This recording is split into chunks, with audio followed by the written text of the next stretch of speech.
হযরতুল আল্লাম শহীদ মরহুম আল্লামা দেলওয়ার হোসেন সাঈদী রহিমাহুল্লাহ ওনার স্মৃতি বিজড়িত আজকের এই ঐতিহাসিক প্যারেড ময়দানের তাফসিরুল কোরআনের প্রোগ্রামে সব আছে।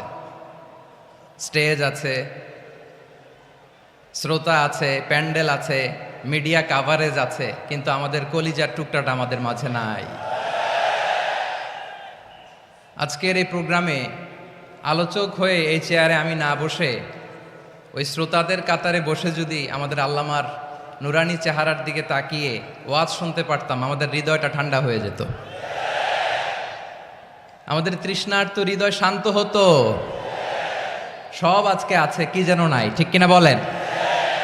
আল্লাহ তাআলা প্রতি 100 বছরে একজন মুজাদ্দিদ পাঠায়, প্রতি 100 বছরে একজন মুজাদ্দিদ, যিনি সমাজকে সংস্কার করেন। আল্লামা দেলওয়ার হোসেন সাঈদী রহিমাহুল্লাহ ছিলেন তেমন একজন মুজাদ্দিদ। চিৎকার করে বলেন ঠিক কিনা? উনি শিরক বিদআতের আস্তানাকে তছনছ করে দিয়েছেন, তাওহীদের বাণীকে সমুন্নত করেছেন, গণমানুষের কাছে তাফসিরুল কোরআনকে জনপ্রিয় করেছেন। আজীবন আজীবন তিনি ইসলামকে বিজয়ী শক্তি হিসেবে দেখার স্বপ্ন দেখতেন। এত প্রাঞ্জল ভাষা, এত চমৎকার আধুনিক প্রেজেন্টেশন, গণমানুষের কাছে কোরআনের তাফসিরকে এভাবে জনপ্রিয় করে তোলার মতো ব্যক্তিত্ব আল্লামা সাঈদী ছাড়া দ্বিতীয় কেউ এই বাংলার ভূখণ্ডে নাই। এই যে তাফসিরুল কোরআন, এই যে টার্মিনোলজি, এই টার্মটাই উনি আসলে জনপ্রিয় করেছেন। আমরা আগে জানতাম না যে এভাবে তাফসির করা যায়, এভাবে scientific indications of the Holi কোরআনকে মানুষের কাছে পেশ করা যায়, এভাবে এত জীবন ঘনিষ্ঠ করে, এত ইন্টারেক্টিভ করে কোরআনের কথাগুলো মানুষের কাছে উপস্থাপন করা যায়। উনি অন্যায়ের বিরুদ্ধে সবসময় সোচ্চার ছিলেন, প্রতিবাদী কণ্ঠস্বর ছিলেন। ওনার আলোচনা শুনলে দেহের রক্ত টকবক করে ফুটতে থাকতো। আল্লাহু আকবার, আল্লাহু আকবার, আল্লাহু আকবার। He was a strong mouthpiece of Islamic revivalism. Islamic জাগরণের স্ট্রং মাউথপিস ছিলেন আল্লামা সাঈদী রাহিমাহুল্লাহ। অনেক দোয়া পেয়েছেন, আমরা পড়েছি, এমন জীবন তুমি করিবে গঠন, মরণে হাসিবে তুমি, কাঁদিবে ভুবন। গোটা বিশ্বকে তিনি কাঁদিয়েছেন। আল্লামা যখন ইন্তেকাল করলেন, আমি তখন মালয়েশিয়া থেকে যুক্তরাষ্ট্রে একটা কনফারেন্সে যোগ দিতে যাচ্ছি, কাতার এয়ারলাইন্সে। মালয়েশিয়া থেকে দোহাতে নামলাম। দোহায় যখন আমার ট্রানজিট, তখন শুনতে পেলাম যে আল্লামা বিদায় নিয়েছেন। সোশ্যাল মিডিয়ায় শুনে বিশ্বাস করতে পারলাম না। মুহূর্তের মধ্যেই মাসুদ সাঈদী ভাইকে মেসেজ করলাম, উনি কোনো উত্তর দিতে পারলেন না। মাসুদ ভাইয়ের সাথে যখন কোলাকুলি করি, আমাদের শামীম ভাইয়ের সাথে যখন কোলাকুলি করি, মনে হচ্ছে আল্লামা সাঈদীর ঘ্রাণ পাই। শরীরটা লিটারালি কাঁপছিল, নিজেকে মানাতে পারছিলাম না, বিশ্বাস করতে পারছিলাম যে আসলে আল্লামা বিদায় নিয়েছেন। ইন দ্য মিন টাইম আমার সেকেন্ড ফ্লাইট, দোহা টু নিউ ইয়র্ক, 12 ঘন্টার ফ্লাইটে উঠলাম। ইন্টারনেট থেকে বিচ্ছিন্ন হলাম। নামার পরে শুনলাম আল্লাহু আকবার, যেখানে ওনাকে কবরস্থ করার কথা ছিল সেখানেও কবর দিতে দেয়া হয় নাই। ছবিগুলো দেখতে লাগলাম, হাসিমাখা মুখ, হাসিমাখা নিথর দেহটা, মরণে হাসিবে তুমি, কাঁদিবে ভুবন। From east to west, from north to south, the entire globe, গোটা বিশ্ব ওনার জন্য কেঁদেছে, গোটা বিশ্ব কেঁদেছে, কাবার গিলাফ ধরে ধরে মানুষ চিৎকার করেছে। এর চেয়ে শ্রেষ্ঠ মৃত্যুকার হতে পারে? আমাদের আল্লামার আর কি পাওয়ার ছিল বলেন, আর কি পাওয়ার ছিল? কুল্লু নাফসিন যায়িকাতুল মাউত, যারাই দুনিয়াতে আসবে তারা ইন্তেকাল করবে, এটা আমরা মেনে নেই, এটা আমরা জানি। কিন্তু অবাক করা বিষয় হচ্ছে আমরা আজও জানি না আমাদের আল্লামার মৃত্যু কি স্বাভাবিক হয়েছে নাকি এটা পরিকল্পিত মেডিকেল কিলিং ছিল। এটা যে পরিকল্পিত মেডিকেল কিলিং ছিল এটা ধারণা করার পেছনে অনেক কারণ আছে। তিনি আধিপত্যবাদের বিরুদ্ধে সোচ্চার ছিলেন, ফ্যাসিবাদের বিরুদ্ধে সোচ্চার ছিলেন, রাজনৈতিক প্রতিহিংসার শিকার ছিলেন। এজন্য এটা মেডিকেল কিলিং হতে পারে এ ধারণা আমরা করতেই পারি। আওয়াজ করে বলেন ঠিক কি না? যেই সময়টা আমরা কাটাচ্ছি এত সুন্দর সময় বাংলাদেশ আর পাবে না। আমাদের জন্মের পর থেকে এরকম চমৎকার সময় আমরা পাই নাই, এটাই আসল সময়। আমরা ইন্টারিম গভর্নমেন্টের কাছে দাবি জানাই উচ্চতর তদন্ত কমিটি করে এটা কি হত্যাকাণ্ড ছিল নাকি স্বাভাবিক মৃত্যু ছিল, এই রিপোর্ট গণমানুষের কাছে প্রচার করে জানাতে হবে। এই দাবির সাথে কি সবাই আপনারা একমত? কারা কারা একমত হাত তুলে দেখান।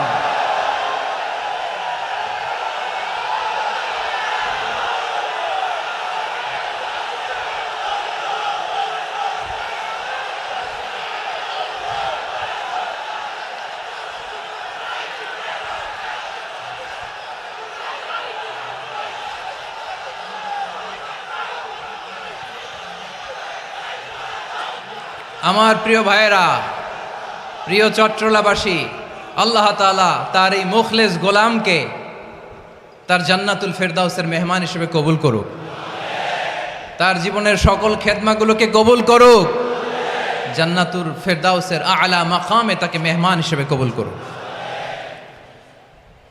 আল্লামা শহীদ দেলোয়ার হোসেন সাঈদী রাহিমাহুল্লাহ, উনি ছাড়াও এই ঐতিহাসিক ময়দানে কথা বলেছেন আল্লামা লুৎফুর রহমান রাহিমাহুল্লাহ। চলে গিয়েছেন আমাদেরকে ছেড়ে। তিনি বলতেন ইনশাল্লাহ মিজান আবার আসবে। হুজুর আমি তো আসলাম, আপনি তো আমাদেরকে ছেড়ে চলে গেলেন।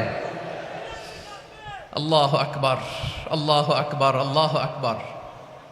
গলায় কোনো সুর ছিল না, সুর দিয়ে কথা বলতেন না, কিন্তু এত চমৎকার শব্দের বুনন, এত চমৎকার প্রেজেন্টেশন, এত চমৎকারভাবে ঐতিহাসিক বর্ণনাগুলো তিনি উপস্থাপন করতেন। মন্ত্রমুগ্ধ হয়ে আমরা আল্লামা লুৎফুর রহমানের কথা শুনেছি। আমরা হযরতুল আল্লাম লুৎফুর রহমান রাহিমাহুল্লাহর জন্য এই বিশাল ময়দান থেকে দোয়া করছি, আল্লাহ তাআলা তুমি তোমার এই খাদেমকে জান্নাতের মেহমান হিসেবে কবুল করে নাও। আরো অনেক আল্লামারা এখানে কথা বলেছেন, বিশেষ করে বাইতুল শরফের মরহুম পীর সাহেব হুজুর থেকে শুরু করে আরো যারা যারা তারকাতুল্য ওলামায়ে কেরাম এই চট্টগ্রামের ময়দানে কথা বলেছেন, আলো ছড়িয়েছেন। আমরা এই লক্ষ লক্ষ তাওহীদি জনতাকে নিয়ে তাদের জন্য দোয়া করছি, আল্লাহ তাআলা ওনাদের জীবনের সকল ভুল ত্রুটি ক্ষমা করে দিয়ে তাদেরকে জান্নাতুল ফেরদাউসের মেহমান বানিয়ে নিক। আমরা এই ঐতিহাসিক প্যারেড ময়দানের প্রোগ্রাম থেকে স্মরণ করতে চাই 24-এর ছাত্র নাগরিক অভ্যুত্থানে আমার যে সমস্ত ছাত্র নাগরিক ভাইয়েরা দেহের তাজা রক্ত বিলি দিয়ে নতুন বাংলাদেশ আমাদেরকে উপহার দিয়েছে। বিশেষ করে আপনাদের এই চট্টগ্রামের শহীদ ফয়সাল, শহীদ ওয়াসিম সহ সকল শহীদকে আল্লাহ তাআলা কবুল করুক। আমরা সবাই পড়ি আমিন। প্রিয় ভাইয়েরা, আমি নগণ্য একজন কোরআনের ছাত্র, এত বিশাল মঞ্চে এত বড় প্ল্যাটফর্মে কথা বলা আমার জন্য সাজে না।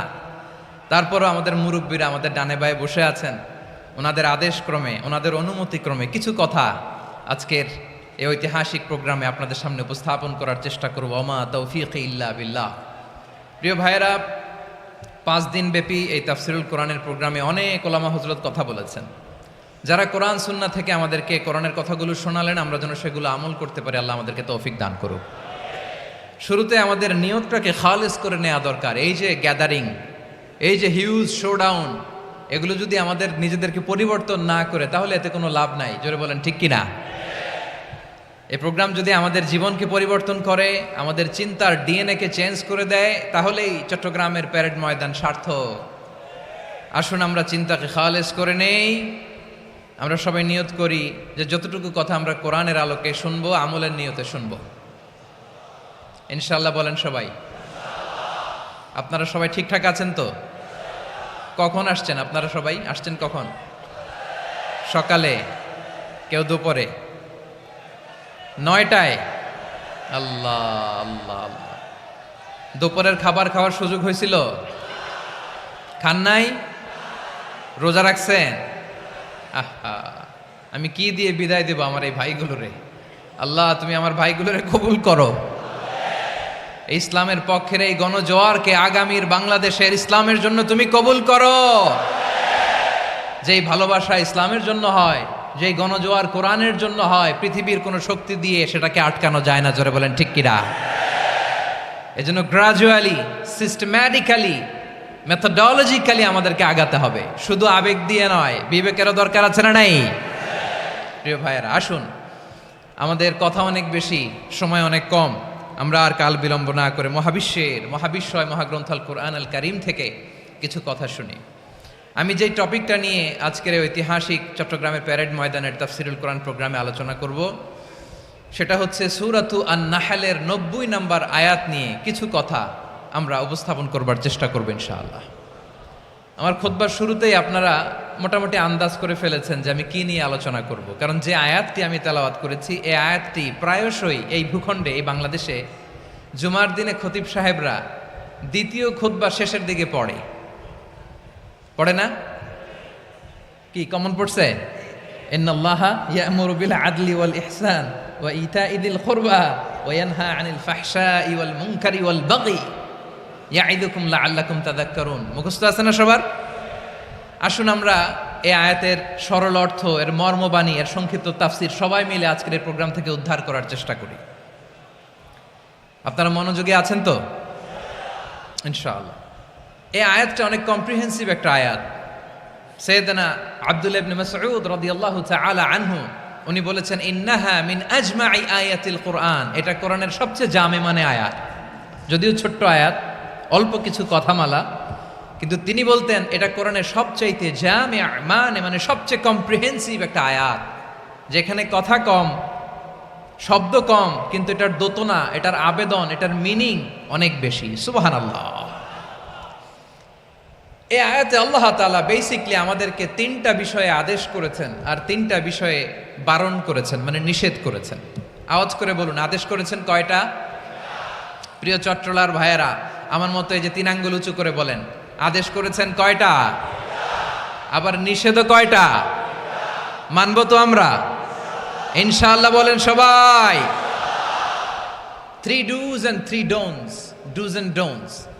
3টা আদেশ, 3টা নিষেধ। এই 3টা আদেশ আর 3টা নিষেধের ভেতরে আল্লাহ তাআলা গোটা ইসলামী শরিয়ার মূল নির্যাসকে ঢুকিয়ে দিয়েছেন। সুবহানাল্লাহ।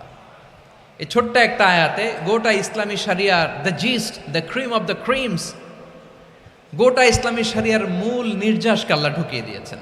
3টা আদেশ আর 3টা নিষেধ। আসুন আমরা সরাসরি কোরআন থেকে শুনি, সবাই পড়ুন। আউযু বিল্লাহি মিনাশ শাইতানির রাজীম। বিসমিল্লাহির রহমানির রহিম। ইন্নাল্লাহা ইয়া'মুরু বিল আদলি ওয়াল ইহসানি ওয়া ইতাই যিল কুরবা ওয়া ইয়ানহা আনিল ফাহশাই ওয়াল মুনকারি ওয়াল বাগি ইয়াইযুকুম লাআল্লাকুম তাযাক্কারুন।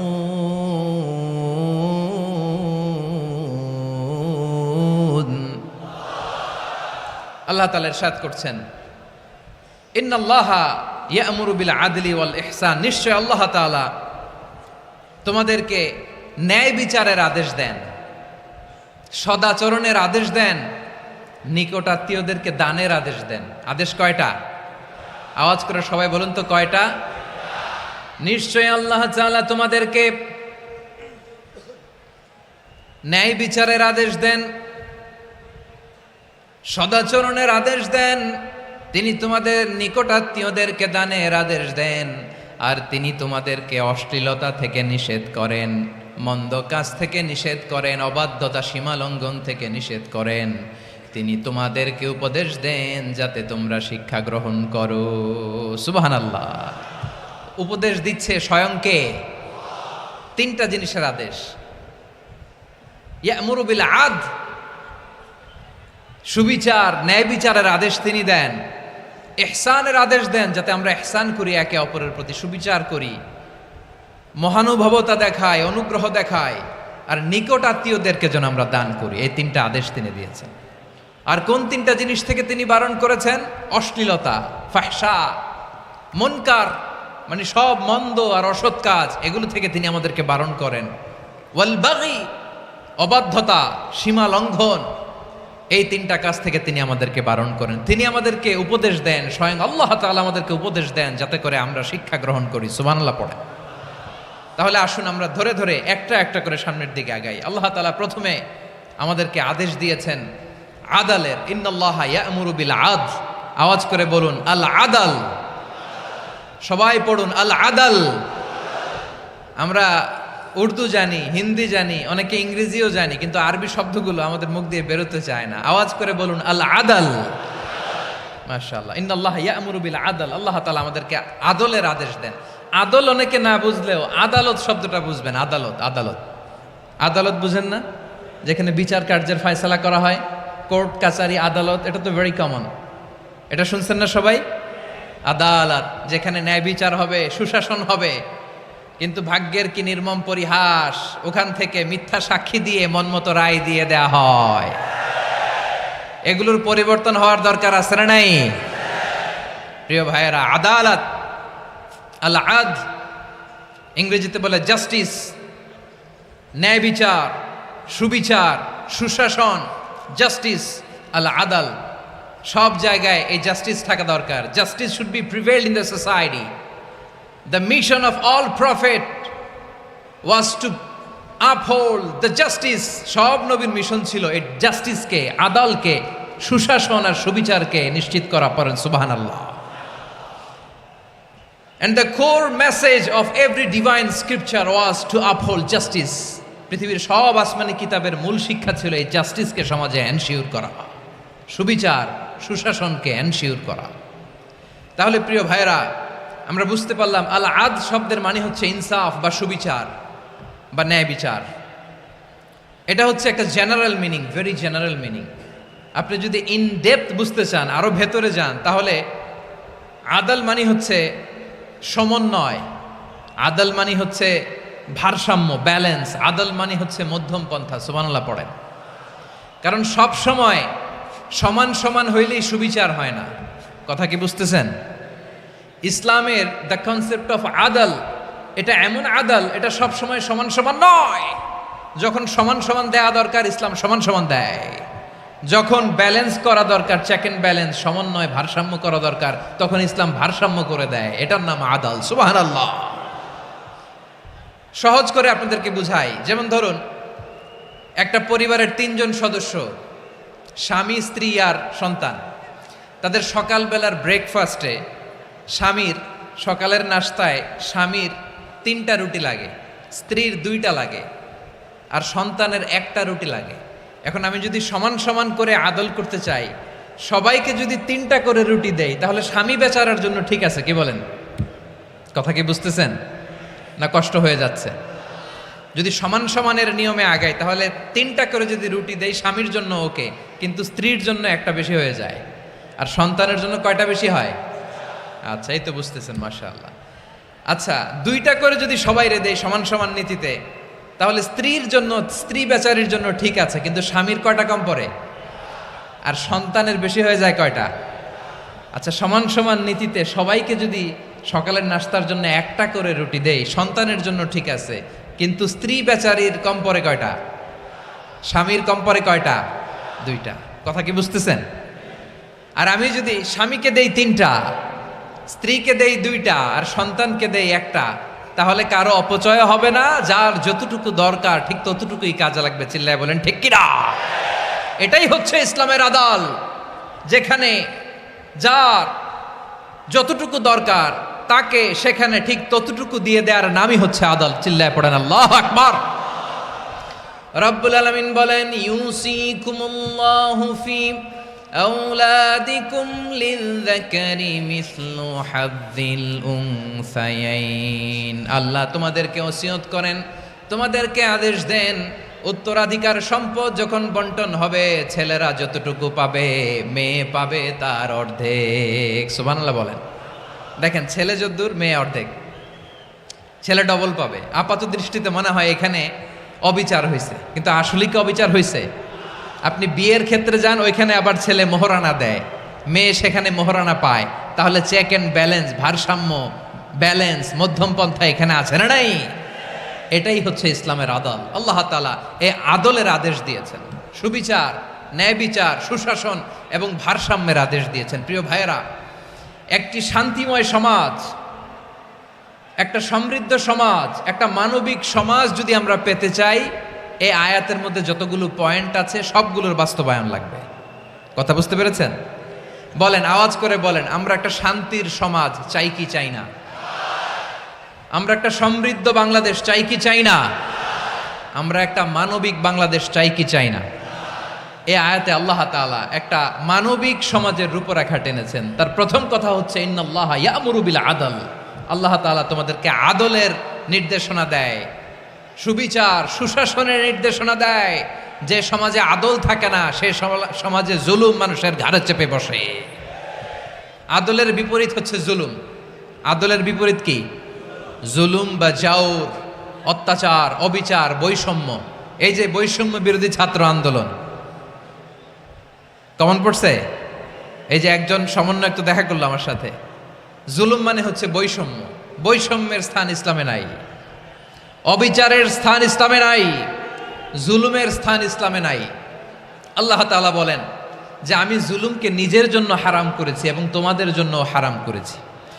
বিশ্বনবী ফরমান, আল্লাহ তাআলা বলেন হাদিসে কুদসিতে, ইয়া ইবাদি ইন্নী হারামতুয যুলমা আলা নাফসি ওয়া জাআলতুহু বাইনাকুম মুহাররামান ফালা তাযালামু। আমার গোলামেরা শোনো, নিশ্চয় আমি আল্লাহ তাআলা জুলুমকে আমি আমার উপরে হারাম করেছি, অনুরূপভাবে জুলুম করাকে তোমাদের উপরেও হারাম করেছি। ফলে ফালা তাযালামু, তোমরা একে অপরের সাথে জুলুম করো না। নির্দেশনাটা কার? খবরদার, জুলুমের সাথে আমাদের কোনো সম্পর্ক নাই। আল্লাহ তাআলা আদলের আদেশ দিয়েছেন, আদালতের আদেশ দিয়েছেন, সুশাসনের, ন্যায় বিচারের আদেশ দিয়েছেন। ইন্নাল্লাহা ইয়ামুরু বিল আদল। আমাদেরকে আদল প্রতিষ্ঠা করতে হবে। জুলুমের সাথে ইসলামের কোনো সম্পর্ক নাই। আল্লাহ তাআলা জালিমদের জন্য কঠিন শাস্তি প্রস্তুত করে রেখেছেন। যারা এই আদলকে ভুলুণ্ঠিত, কখন রাত কিচ্ছু জানে না, কখন দিন কখন রাত কিছু জানে না, বছরের পর বছর কেটে গিয়েছে। এক্সট্রা জুডিশিয়াল কিলিং এর কোনো হিসাব নাই, বিচার বহির্ভূত হত্যা, এনফোর্স ডিসঅ্যাপিয়ারেন্স, গুম, যেটা সবচাইতে বড় মানবতা বিরোধী অপরাধ। কত মানুষ যে গুম হয়েছে তার কোনো ইয়ত্তা নাই। যেই ফ্যামিলির সদস্য গুম হয়েছে তারা কি ওই লোকটার জন্য মাগফিরাতের দোয়া করবে নাকি সুস্বাস্থ্যের দোয়া করবে তারা নিজেরাও জানতো না, কারণ জানে না ও বেঁচে আছে না মরে গেছে। আহা, বিডিআর নওজোয়ানদের যারা ছাড়া পেল দেখলাম, বিনা অপরাধে, কোনো অন্যায় ছাড়া, অপরাধ ছাড়া তাদের জীবন থেকে, তাদের তারুণ্যের, তাদের যৌবনের 15 বছর, 16 বছর, 17 বছর নাই, 6 মাস বয়সের ছোট বাচ্চাকে রেখে জেলে গেছে। 6 মাসের মেয়ে বেরোয় দেখে মেয়ের বয়স 17 বছর। মেয়ে বাবারে চিনে না, বাবা মেয়েরে চিনে না। মেয়েকে এখন বিয়ে দিয়ে আরেক ছেলের হাতে তুলে দিবে। মেয়ের শৈশব বাবা দেখে নাই, মেয়ের কৈশোর বাবা দেখে নাই, মেয়ের তারুণ্য দেখে নাই। আরেক যুবককে দেখলাম 14 বছরের 14 দিনের সংসার, 2 সপ্তাহের সংসার শেষে জেলে গেছে। কত যুবকের যে স্ত্রী চলে গিয়েছে ফ্যামিলি ছেড়ে, কারণ জানে না তো কবে আসবে, কি হবে, কেউ জানতো না। দাম্পত্য জীবনের মাত্র 14 দিনের স্মৃতি, এই স্মৃতিকে আঁকড়ে ধরে এক বোন 16টা বছর 17টা বছর কাটিয়ে দিয়েছে।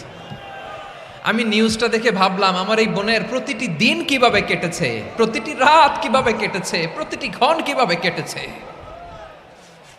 বিশ্বনবী বলেছেন, ইত্তাকি দাওয়াতাল মাজলুম ফাইন্না লাইসা বাইনাহু ওয়া বাইনাল্লাহি হিজাব। মাজলুমের কান্নাকে ভয় করো, কারণ মাজলুমের কান্না আর আল্লাহর মাঝে কোনো পর্দা থাকে না। আমরা আর এরকম কোন জুলুম বাংলাদেশে দেখতে চাই না, জোরে বলেন ঠিক কিনা? আর কেউ নতুন করে জালিম হোক আপনারা চান? আবার নতুন করে কেউ ফ্যাসিস্ট হোক আপনারা চান? এক দল আরেক দলকে নিশ্চিহ্ন করার রাজনীতিতে মেতে উঠুক, এটা আপনারা চান?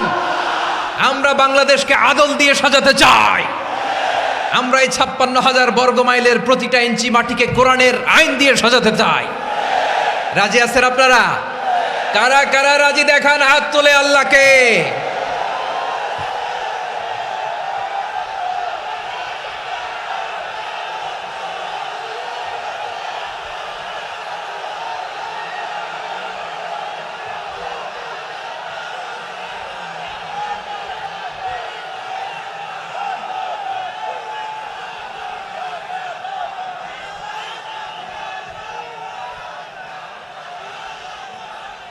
বসুন আমার প্রিয় বীর চট্টলার তৌহিদি মুসলমান, আমরা আর নতুন করে কেউ জালিম হোক এটা চাই না, নতুন করে আবার কেউ ফ্যাসিস্ট হোক আমরা চাই না, এক দল আরেক দলকে নিশ্চিহ্ন করার রাজনীতি করুক আমরা চাই না। আমরা সুশাসনের বাংলাদেশ চাই, আমরা মানবিক বাংলাদেশ চাই, আমরা একটা সমৃদ্ধ বাংলাদেশ চাই, আমরা বিশ্বের বুকে সম্মান নিয়ে মাথা উঁচু করে দাঁড়াতে চাই, ঠিক কিনা বলেন? আল্লাহ বললেন, এটা যদি তোমরা চাও, একটা সমৃদ্ধ সমাজ যদি বিনির্মাণ করতে চাও, মানবিক সমাজ যদি বিনির্মাণ করতে চাও, আমি তোমাদেরকে সেজন্য প্রথমে আদালতের নির্দেশ দিলাম। ইন্নাল্লাহা ইয়া'মুরু বিল আদল, নিশ্চয় আল্লাহ তাআলা তোমাদেরকে ন্যায় বিচার সুশাসন এটার আদেশ দেন। সুবহানাল্লাহ। আদাল, ন্যায় বিচারের আদেশ আল্লাহ তাআলা কোরআনের বিভিন্ন আয়াতে দিয়েছেন। আল্লাহ তাআলা বলছেন, ইন্নাল্লাহা ইয়া'মুরুকুম আন তুআদ্দুল আমানাতি ইলা আহলিহা ওয়া ইযা হাকামতুম বাইনান নাসি আন তাহকুমু বিল আদল ইন্নাল্লাহা নি'ম্মা ইয়া'iযুকুম বিহি ইন্নাল্লাহা কানা সামিআন বাসীরা। আল্লাহ তাআলা বললেন, আল্লাহ আদেশ দিচ্ছেন, যে ব্যক্তি আমানতের হকদার তার হাতে তোমরা আমানত পৌঁছে দাও, আর যখন তোমরা বিচার কার্য করবে, বিচার ফয়সালা করবে, আদালতের সাথে করো। সুবহানাল্লাহ বলেন। ওয়া ইযা হাকামতুম বাইনান নাসি আন তাহকুমু বিল আদল, আদালতের সাথে করবা। আল্লাহ তাআলা বলেন, যারা জাজ হবে, বিচারক হবে, তাদের যদি বাদী বিবাদীর কারো সাথে শত্রুতা থাকে, কারো সাথে যদি কোনো ধরনের রেষারেষি থাকে, আল্লাহ বলেন বিচার কার্য করতে যে ওই শত্রুতা রেষারেষির কারণে আদালতের বাইরে যে অবিচার করে বিচার করো না। ওয়ালা ইয়াজরিমান্নাকুম শানাআনু কওমিন আলা আল্লা তা'দিলু ই'দিলু হুয়া আকরাবু লিত্তাকওয়া ওয়াত্তাকুল্লাহা ইন্নাল্লাহা খাবীরুম বিমা তা'মালুন। খবরদার কোন জাতির প্রতি, কোন গোষ্ঠীর প্রতি, কোন গোত্রের প্রতি আক্রোশ যেন তোমাদেরকে ন্যায় বিচার থেকে দূরে সরিয়ে না দেয়, বরং আমি আল্লাহর আদেশ হলো ই'দিলু, তোমরা আদল করো, ন্যায় বিচার করো, সুবিচার করো, সুশাসন প্রতিষ্ঠা করো। হুয়া আকরাবু লিত্তাকওয়া, এটাই তাকওয়ার সবচেয়ে কাছাকাছি। সুবহানাল্লাহ বলেন। কোরআনের বিভিন্ন আয়াতে আল্লাহ তাআলা স্পেসিফিকলি ধরে ধরে বিচার করার সময় আমরা যেন আদল করি সেটা বলেছেন। কোরআনের কোন কোন জায়গায় আল্লাহ তাআলা এই আল আদল শব্দটা ব্যবহার করেছেন। আবার একই জিনিস ইনসাফ, সুবিচার, সুশাসন, ন্যায় বিচার, ন্যায় পরায়ণতা বুঝাতে আল্লাহ তাআলা কখনো কখনো আল কিসত শব্দটা ব্যবহার করেছেন। আওয়াজ করে সবাই বলুন আল কিসত। প্রিয় ভাইয়েরা, সবাই আওয়াজ করে আমার সাথে সাথে বলুন আল কিসত। আল্লাহ তাআলা বলেন, ওয়া ইন হাকামতা ফাহকুম বাইনাহুম বিল কিসতি ইন্নাল্লাহা ইউহিব্বুল মুকসিতিন। যখন তুমি বিচার করবে, বিশ্বনবীকে উদ্দেশ্য করে অ্যাড্রেস করে বললেন, নবী হে, ইহুদিরা কোনো বিষয়ে মীমাংসার জন্য যদি আপনার দরবারে আসে, যদি বিচার করতে হয়, খবরদার অবিচার করবেন না। ফয়সালা যেটা করবেন কিসতের সাথে করবেন, ন্যায় পরায়ণতার সাথে করবেন, কারণ ইন্নাল্লাহা ইউহিব্বুল মুকসিতিন, নিশ্চয় আল্লাহ রাব্বুল ইজ্জাত ন্যায় পরায়ণশীলদেরকে বড্ড ভালোবাসেন। সুবহানাল্লাহ বলেন। ন্যায় পরায়ণ লোকদেরকে আল্লাহ তাআলা বড্ড ভালোবাসেন। অন্য আয়াতে আল্লাহ তাআলা বলছেন, وَنَضَعُ الْمَوَازِينَ الْقِسْطَ لِيَوْمِ الْقِيَامَةِ فَلَا تُظْلَمُ نَفْسٌ شَيْئًا। আমি কিয়ামতের দিন ন্যায়পরায়ণতার মানদণ্ড স্থাপন করব, যেটাকে আমরা মিজানের পাল্লা বলি। আল্লাহ বলেন, ন্যায় বিচারের মানদণ্ড কিয়ামতের ময়দানে আমি আল্লাহ স্থাপন করব। সেদিন কারো প্রতি বিন্দু পরিমাণ, এক চুল পরিমাণ অবিচার করা হবে না, কোনো অবিচার করা হবে না। সেদিন সুশাসন হবে, সুবিচার হবে, ন্যায় পরায়ণতার সাথে বিচার হবে। আওয়াজ করে পড়েন আল্লাহু আকবার। তাহলে প্রিয় ভাইরা, যে তিনটি বিষয়ে আল্লাহ তাআলা আমাদেরকে আদেশ দিয়েছেন, তার প্রথমটা হচ্ছে আদালত, ইনসাফ, সুবিচার, ন্যায় বিচার। এটা আমরা চাই কি চাই না? বিশ্বনবী ন্যায় বিচার, ন্যায় পরায়ণতা, সুশাসন প্রতিষ্ঠিত করেন কি করেন নাই? আপনারা বিশ্বনবীর সিরাত যারা পড়েছেন, আপনি দেখবেন বিশ্বনবীর সিরাতের পরতে পরতে, বাঁকে বাঁকে, সিরাতের বাঁকে বাঁকে এই আদালতের নমুনা মেলে। সুবহানাল্লাহ বলেন। ছোট্ট একটা নমুনা রাসূল সাল্লাল্লাহু আলাইহি ওয়াসাল্লামের আসসিরা আল আতরা থেকে ছোট্ট একটা নমুনা আপনাদের খেদমতে এখানে উপস্থাপন করি। বিশ্বনবী সাল্লাল্লাহু আলাইহি ওয়াসাল্লাম মক্কা বিজয় করলেন ৮ম হিজরিতে। মক্কা বিজয় শেষে তিনি কয়েক সপ্তাহ মক্কাতে অবস্থান করলেন। ইন দ্য মিন টাইম মক্কার একটা ভেরি প্রেস্টিজিয়াস অ্যান্ড ডিগনিফাইড ফ্যামিলির নারী চুরিতে ধরা পড়ল। কিসে ধরা পড়ল? সবাই বলেন কিসে? আমাদের সমাজে আসেনি এটা? আছে? ছোট না বড়? হ্যাঁ, হিসাব করে শেষ করা যায় না। ৩.৫ লাখ কোটি টাকা নাই উন্নয়ন প্রকল্পের নামে। উন্নয়ন প্রকল্পের নামে ৩.৫ লাখ কোটি টাকা নাই। ৩.৫ লাখ কোটি টাকা লিখতে পারবেন আপনি? এক টানে লিখতে পারবেন? বুঝতেছেন কত বড় সংখ্যা? হ্যাঁ, বনু মাখজুমিয়া গোত্রের এক নারী মক্কায় চুরিতে ধরা পড়ল। বলেন তো, চুরি করলে বিধান কি? কি কাটতে হবে? চুরির বিধান হলো হাত কেটে দাও। তাও সেটা গোপনে নয়, প্রকাশ্যে জনসম্মুখে হাত কেটে দাও। বনু মাখজুমিয়া গোত্রের নারী যখন চুরিতে ধরা পড়লো, সাহাবারা চিন্তায় পড়ে গেলেন। সবেমাত্র মক্কার লোকেরা কালিমা পড়ে মুসলমান হয়েছে, ইসলামের আইন কানুন তেমন জানে না, ইসলামী শরিয়ার সাথে বেশি পরিচিত নয়। এখন যদি বিশ্বনবী চুরির যেই বিধান এটা যদি কায়েম করে হাত যদি কেটে দেয়, না জানি মক্কার লোকেরা আবার বিগড়ে যায়, না জানি মক্কার লোকেরা আবার মুরতাদ হয়ে যায়, না জানি মক্কার লোকেরা ইসলাম থেকে দূরে সরে যায়। চলো চলো, সাহাবীরা মিলে পরামর্শ করলেন, চলো বিশ্বনবীর কাছে যে বলি, ও নবী, শুধু কেবলমাত্র একমাত্র এই নারীর জন্য চুরির হাত কাটার বিধানটা আপনি একটু থামিয়ে দেন। চুরির হাত কাটার যে বিধান এখানে একটু রহিত করে দেন, বাকিগুলা কইরেন মদিনাতে যে চলবে, কিন্তু মক্কায় এবারের জন্য মাফ করে দেন। কিন্তু কে বলবে? এই যে পরামর্শ, সাজেশন, এটা কে দিবে বিশ্বনবীর কাছে? সাহাবারা চিন্তায় পড়ে গেলেন। আল্লাহর নবীর সামনে দাঁড়িয়ে আল্লাহর দেয়া হুদুদ, আল্লাহর দেয়া বিধান থামিয়ে দেওয়া, মাফ করে দেওয়া, এই কথা বিশ্বনবীর সামনে বলার সাহস তো কেউ রাখে না। কেউ কেউ বলল, বিশ্বনবীর পালক পুত্র যায়েদ বিন হারেসার সন্তান উসামারে বিশ্বনবী নাতির মতো আদর করে, বড্ড বেশি ভালোবাসে উসামারে। এজন্য সাহাবারা উসামাকে বলতো হিব্বু রাসূলিল্লাহ, বিশ্বনবীর ভালোবাসা। কি বলতো? সাহাবীরা বললেন, বিশ্বনবীর ভালোবাসা হিব্বু রাসূলিল্লাহ, উসামারে পাঠাও। উসামারে বিশ্বনবী নাতির মতো স্নেহ করে, মায়া করে, ভালোবাসে। আমরা পারবো না, উসামা পারবে। সবাই মিলে ফুলিয়ে ফুসিয়ে ওসামাকে, ছোট্ট ওসামাকে রাজি করালো। ওসামা, এমন এমন কথা যে তুমি বিশ্বনবীর কাছে বলতে হবে, পারবা নাকি? ওসামা বলে, পারবো। সাইয়েদনা উসামা রাদিয়াল্লাহু তাআলা আনহু তরুণ সাহাবী বিশ্বনবীর কাছে গেলেন, যে বললেন, নবী, বনু মাখজুমিয়া গোত্রের এক নারী চুরিতে ধরা পড়েছে, এবারের জন্য কি এই মহিলাটারে মাফ করে দিলে হয় না? এবারের জন্য একটু ক্ষমা করা যায় না নবী?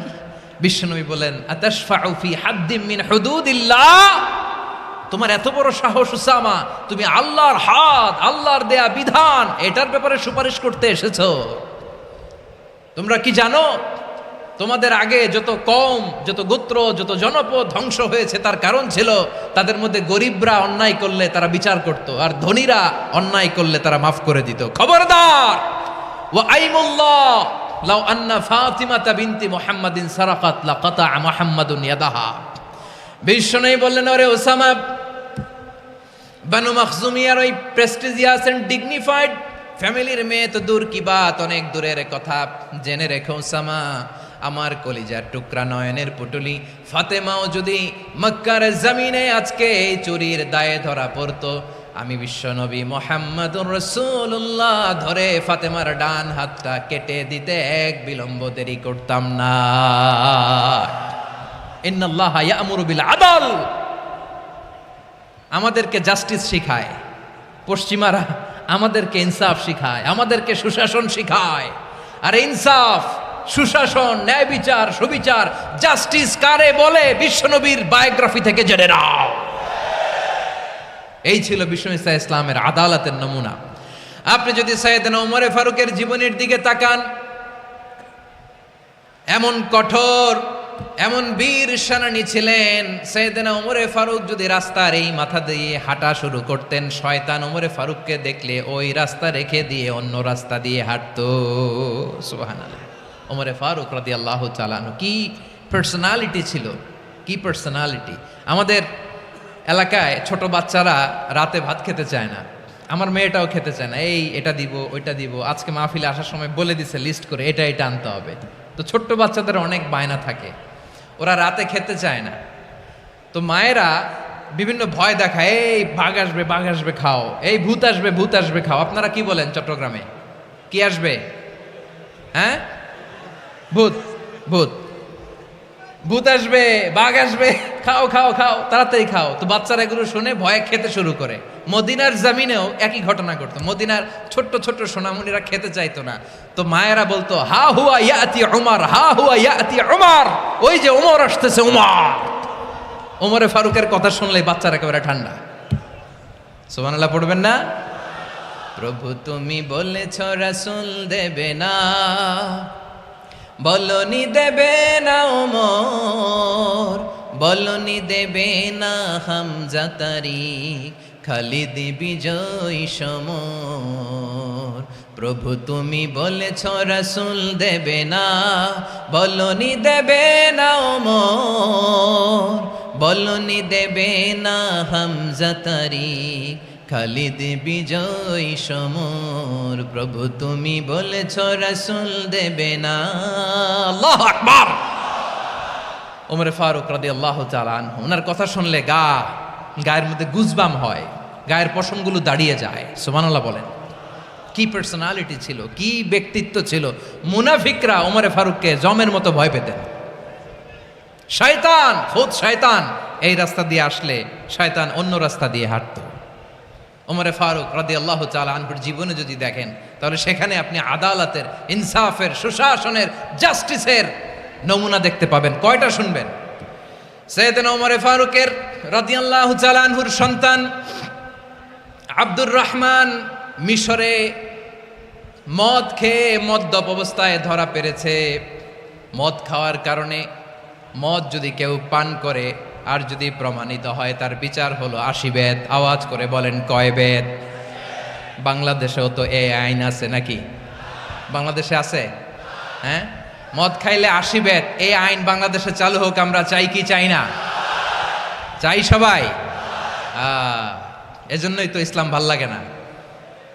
ইসলামকে ভাল লাগে না।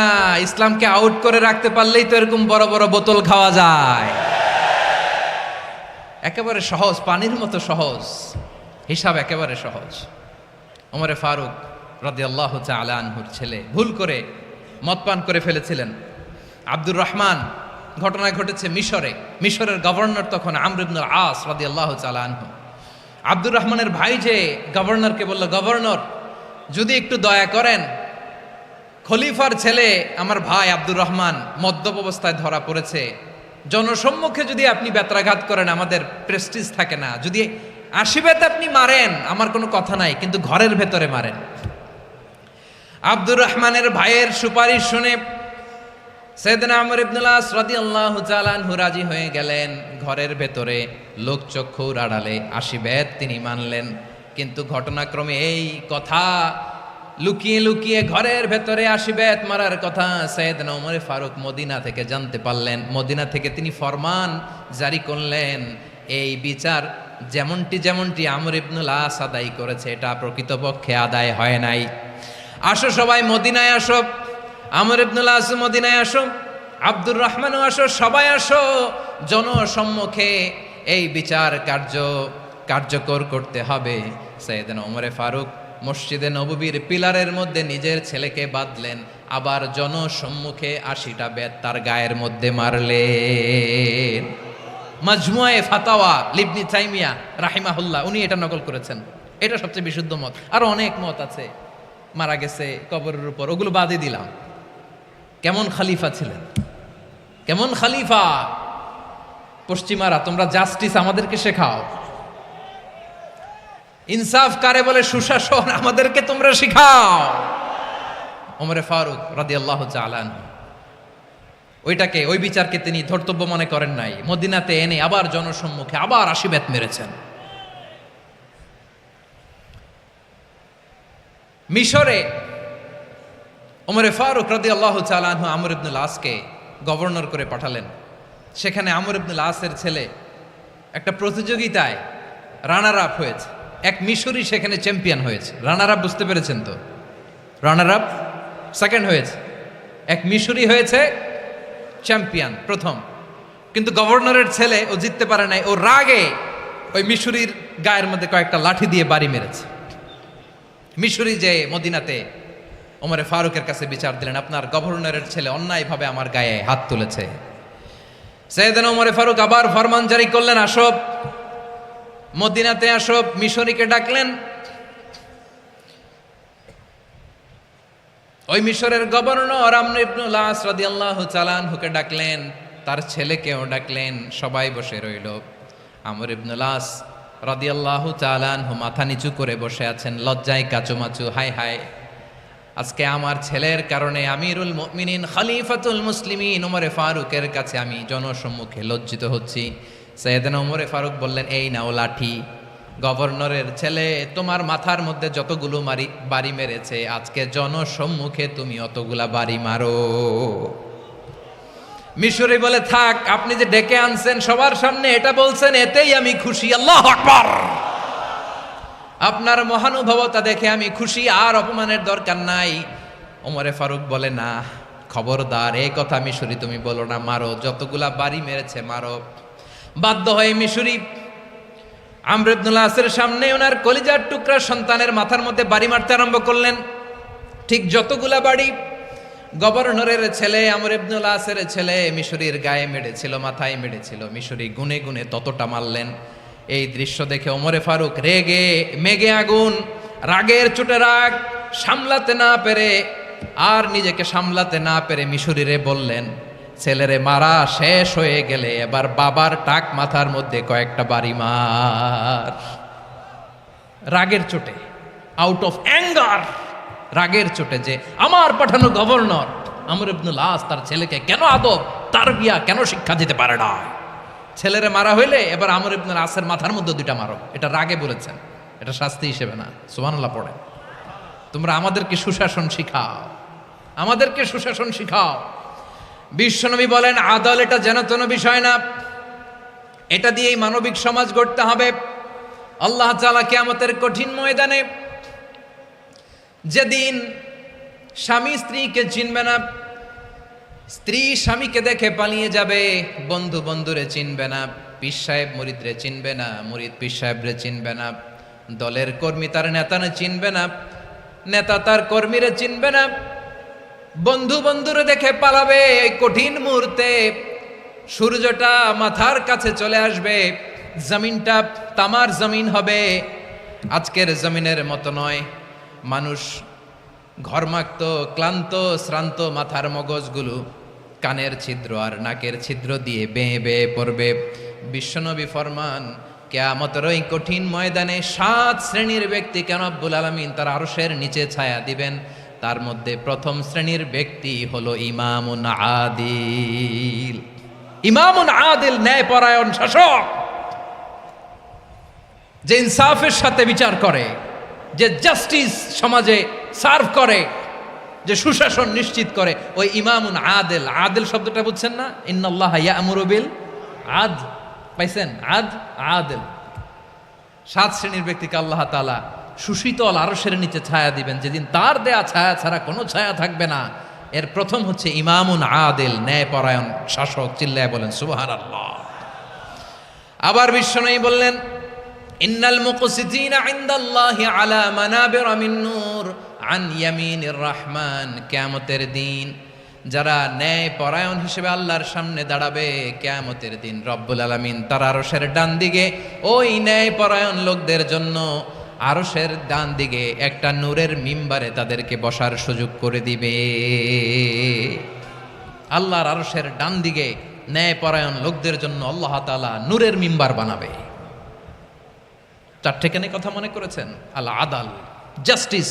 ইন্নাল্লাহা ইয়া'মুরু বিল আদল। আল্লাহ তাআলা এই আদালতের নির্দেশনা দেয়, সুবিচার, সুশাসন। প্রিয় ভাইয়েরা, এটা আমরা বাংলাদেশে চাই কি চাই না?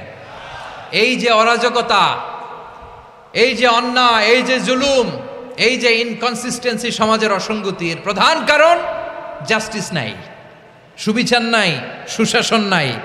শেষবারের মতো আওয়াজ করে বলেন তো, আমরা বাংলাদেশে আদল চাই কি চাই না? তাহলে প্রথম নির্দেশনা শেষ। আল্লাহ তাআলা তোমাদেরকে আদলের আদেশ দেন। এরপরে আল্লাহ বললেন, আমি তোমাদেরকে ইহসানের আদেশ দেই। ইন্নাল্লাহা ইয়া'মুরু বিল আদলি ওয়াল ইহসান। আমি তোমাদেরকে যেমনি আদলের নির্দেশনা দেই, তেমনি ভাবে তোমাদেরকে ইহসানের নির্দেশনা দেই। ইহসান, আওয়াজ করে সবাই বলেন তো ইহসান। সবাই বলেননি, সবাই বললে এতটুকু আওয়াজ হবে আমি বিশ্বাস করি না। আওয়াজ করে বলুন আল ইহসান। ইহসান মানে কারো প্রতি সফট হার্টেড হওয়া, মহানুভব হওয়া, অনুগ্রহ পরায়ণ হওয়া, অনুগ্রহশীল হওয়া, একে অপরের প্রতি দয়াদ্র হওয়া। একে অপরের প্রতি দয়াদ্র, অনুগ্রহশীল হওয়া ছাড়া মানবিক সমাজ কশিনকালেও গঠন করা সম্ভব না। প্রিয় ভাইয়েরা, সুন্দর আচরণ দিয়ে, ইহসান দিয়ে যা জয় করা যায়, নরম আচরণ দিয়ে যেটা অর্জন করা যায়, কঠোরতা দিয়ে সেটা পারা যায় না। বিষ্ণু ঈসা ইসলাম ইহসান দিয়ে, কোমল আচরণ দিয়ে, তার অনুগ্রহ দিয়ে তিনি অনেক কাফিরের হৃদয়কে জয় করে ফেলেছেন। সাইয়েদনা সুমামা ইবনে উসাল রাদিয়াল্লাহু তাআলা আনহুর কথা মনে পড়ে যায়। তিনি ছিলেন ইয়ামামার বাদশা। মদিনাতে বিশ্বনবীকে হত্যা করার নিয়তে এসেছিলেন। গোপনে গোপনে বিশ্বনবীকে হত্যা করে আবার ইয়ামামাতে তিনি ফিরে যাবেন। কিন্তু কি অবাক করা কাণ্ড, হত্যা করতে পারে নাই, সাহাবাদের হাতে তিনি ধরা পড়ে গেলেন। সাইয়েদনা সুমামা ইবনে উসাল রাদিয়াল্লাহু তাআলা আনহু হত্যার নিয়তে আসলেন, কিন্তু হত্যা করতে পারলেন না। সাহাবারা ওনাকে ধরে ফেললেন, ধরে মসজিদে নববীর পিলারের মধ্যে বেঁধে রাখলেন। সুমামা ইবনে উসাল, সিরাত থেকে শুনেন, সিরাত থেকে শোনাচ্ছি। রাদিয়াল্লাহু তাআলা আনহু ইয়ামামার অধিপতি ছিলেন। ইয়ামামা বিশ্বনবীকে হত্যার জন্য আসছেন, ধরা পড়ে গেছেন, এখন মসজিদে নববীতে বেঁধে রাখছে, তার মানে বন্দী। তো এখন স্ট্যাটাস কি? বন্দী, ক্যাপটিভ। তো বিষ্ণু ঈসা ইসলাম সাহাবাদেরকে বললেন, তার খোঁজ খবর নিও, সুমামা ইবনে উসালের খোঁজ খবর নিও। সাহাবার বলেন, ইয়া রাসূলুল্লাহ, আপনাকে হত্যা করতে এসেছে, তার তো কঠিন ক্যাপিটাল পানিশমেন্ট হওয়া দরকার, কঠিন শাস্তি হওয়া দরকার। বিশ্বনবী বললেন, না, আমি যেটা জানি তোমরা সেটা জানো না, তোমরা সুমামার সাথে ভালো আচরণ করো। বিশ্বনবী সুমামার কাছে গেলেন। প্রথম দিন যে তিনি কালেমার দাওয়াত দিলেন, ইমানের দাওয়াত দিলেন, ইসলামের দাওয়াত দিলেন, রিসালাতের দাওয়াত দিলেন, আখিরাতের দাওয়াত দিলেন। পরের দিন যে বিশ্বনবী সালাতের দাওয়াত দিলেন, যাকাতের দাওয়াত দিলেন, ইসলাম কি, কিভাবে, কেমন করে পালন করতে হয় চমৎকার আর্টিকুলেট করতে শুরু করলেন। তন্ময় হয়ে সুমামা ইবনে উসাল রাদিয়াল্লাহু তাআলা আনহু বিশ্বনবীর কথাগুলো শুনতে আরম্ভ করলো। একদিন নয়, 2 দিন নয়, টানা 3 দিন বিশ্বনবী সুমামার কাছে ইসলামকে প্রেজেন্ট করেছেন, উপস্থাপন করেছেন। আওয়াজ করে বলেন, কয় দিন? 3 দিন। 3 দিন মসজিদে নববীতে বাধা। আর সাহাবীদেরকে বললেন, তার খোঁজ খবর নিও, তোমরা যে রুটি বানাও এর মধ্যে সবচেয়ে ভালো আটার রুটিটা তারে দিও, সবচেয়ে রিফাইন্ড খেজুর, যেটা পিওর খেজুর, এটা তারে দিও। আর বিশ্বনবী নিজের উট থেকে দুধ দহন করে ওনার বাড়ির এক কর্মচারীকে বলেছেন, দুধ দহন করে সুমামার জন্য নিয়ে যেও। সুবহানাল্লাহ পড়বেন না? সবাই তো অবাক, ইয়ামামা থেকে আসছে নবীকে হত্যা করতে, বিশ্বনবী দেখে তারে জামাই আদর করে, তাকে মজার মজার খাবার দিও, দুধ দিও, আদর আপ্যায়ন করো। 1 দিন নয়, 2 দিন নয়, টানা 3 দিন বিশ্বনবী এভাবে সুমামার কাছে যেয়ে ইসলামকে প্রেজেন্ট করতে আরম্ভ করলেন, ইসলামকে উপস্থাপন করতে শুরু করলেন। আর তাকে চমৎকার এন্টারটেইনমেন্ট, আপ্যায়ন দিতে আরম্ভ করলেন। টানা 3 দিন যখন ইসলামের দ্য বিউটিজ অফ ইসলাম, ইসলামের সুমহান বাণী, সৌন্দর্য তার কাছে উপস্থাপন শেষ, তাকে আপ্যায়ন শেষ, বিশ্বনবী বললেন সাহাবেদেরকে, যাও এবার সুমামার হাতের পায়ের রশি দুটো খুলে দাও। তারা বললেন, ইয়া রাসূলুল্লাহ, কি বলেন আপনি? ও তো হত্যাকারী, সুযোগ পায় নাই, আপনারে মারতে পারে নাই, ছেড়ে দিলে আবার ও আপনার উপর তলোয়ার নিয়ে ঝাঁপিয়ে পড়বে। নবী, এই সিদ্ধান্ত আপনি নিতে যাবেন না। বিশ্বনবী বললেন, যেটা বলেছি সেটা করো, সুমামার রশিগুলো ছেড়ে দাও, সুমামার হাতে পায়ের রশিগুলো যে তোমরা খুলে দাও। সাহাবারা তর্ক জুড়ে দিলেন, লা ইয়া রাসূলুল্লাহ, এমনটা করবেন না, তো ভয়ঙ্কর ভয়ঙ্কর খুনি, কি জানি কি হয়ে যায়। বিশ্বনবী বললেন, না, তার হাতে পায়ের রশিগুলো খুলে দাও। সাহাবারা বিশ্বনবীর কথা মতো তার হাতে পায়ের রশিগুলো খুলে দিল। সুমামা মুহূর্তের মধ্যে মসজিদে নববী থেকে বের হয়ে ইয়ামামায় ফিরে না যে মসজিদে নববীর পাশে একটা খেজুর বাগান ছিল, সেখানে চলে গেলেন। সেখানে একটা ছোট্ট কুয়া ছিল, কুয়ার পানি দিয়ে তিনি গোসল করলেন। সুবহানাল্লাহ পড়েন। কুয়ার পানি দিয়ে গোসল করে মসজিদে নববীর সামনে এসে বিশ্বনবী এবং সাহাবাদের সামনে দাঁড়িয়ে সাব্বাবা উঁচু করে বললেন, আশহাদু আল্লা ইলাহা ইল্লাল্লাহ ওয়া আশহাদু আন্না মুহাম্মাদান আবদুহু ওয়া রাসূলুহু। আল্লাহু আকবার। আমি সাক্ষ্য দিচ্ছি আল্লাহ ছাড়া কোনো ইলাহ নাই, আর মুহাম্মদ আল্লাহ তাআলার প্রেরিত বান্দা এবং রাসূল।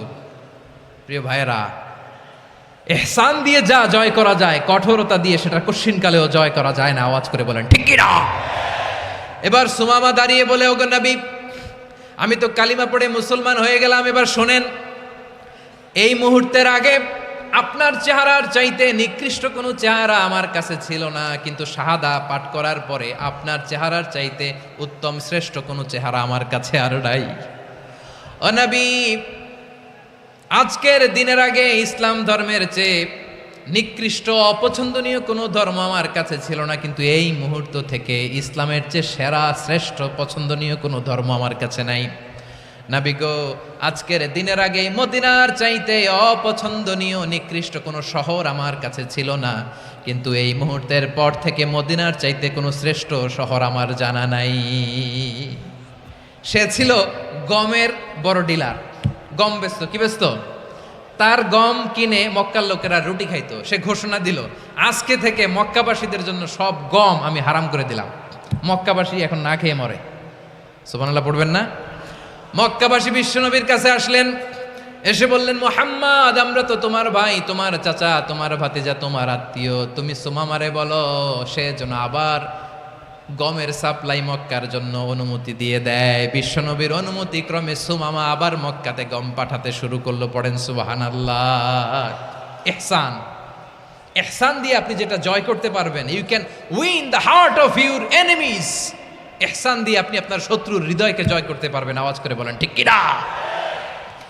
এজন্য আল্লাহ বললেন, ওয়া আনফিকু ফি সাবিলিল্লাহি ওয়া লা তুলকু বিআইদিকুম ইলাত তাহলুকা ওয়া আহসিনু ইন্নাল্লাহা ইউহিব্বুল মুহসিনিন। তোমরা আল্লাহর রাস্তায় দান করবে, আর নিজেরা নিজেদেরকে ধ্বংসের হাতে ঠেলে দিও না, তোমরা একে অপরের প্রতি ইহসান করবে, কারণ ইহসানকারীদেরকে আল্লাহ বড্ড ভালোবাসেন। সুবহানাল্লাহ পড়েন।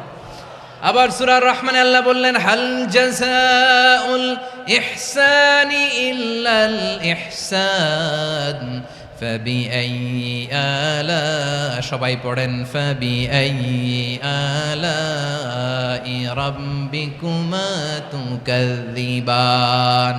ইহসানের প্রতিদান হিসেবে ইহসানি হয়। বিশ্বনবী সুমামার প্রতি যেমন ইহসান করেছেন, সুমামাও ঠিক তেমন ইহসান ফিরিয়ে দিয়েছে। ঠিক কিনা বলেন? তাহলে এক নম্বরে হচ্ছে আদ, ন্যায় বিচার। দুই নম্বরে সবাই বলেন ইহসান, সদাচরণ। ইহসান দুই ধরনের প্রিয় ভাইরা, ইহসান ফিল ইবাদা, ইহসান ফিল মুআমালা। ইহসান ফিল ইবাদা হচ্ছে একাগ্র অনুভবে ইবাদতে ডুব দেওয়া, এর নাম ইবাদতের ইহসান। সুবহানাল্লাহ পড়ে। বিশ্বনবী বলেন ইহসান মানে কি জানো নাকি? হাদিসে জিবরিলে সাইয়েদনা জিবরিল আলাইহিস সালাম বিশ্বনবীকে বললেন, আখবিরনি আনিল ইহসান। নবী আমাদেরকে বলেন ইহসান মানে কি? বিশ্বনবী বললেন, আনতা আবুদাল্লাহা কাআন্নাকা তারাহু ফাইন লাম তাকুন তারাহু ফাইন্নাহু ইয়ারাক।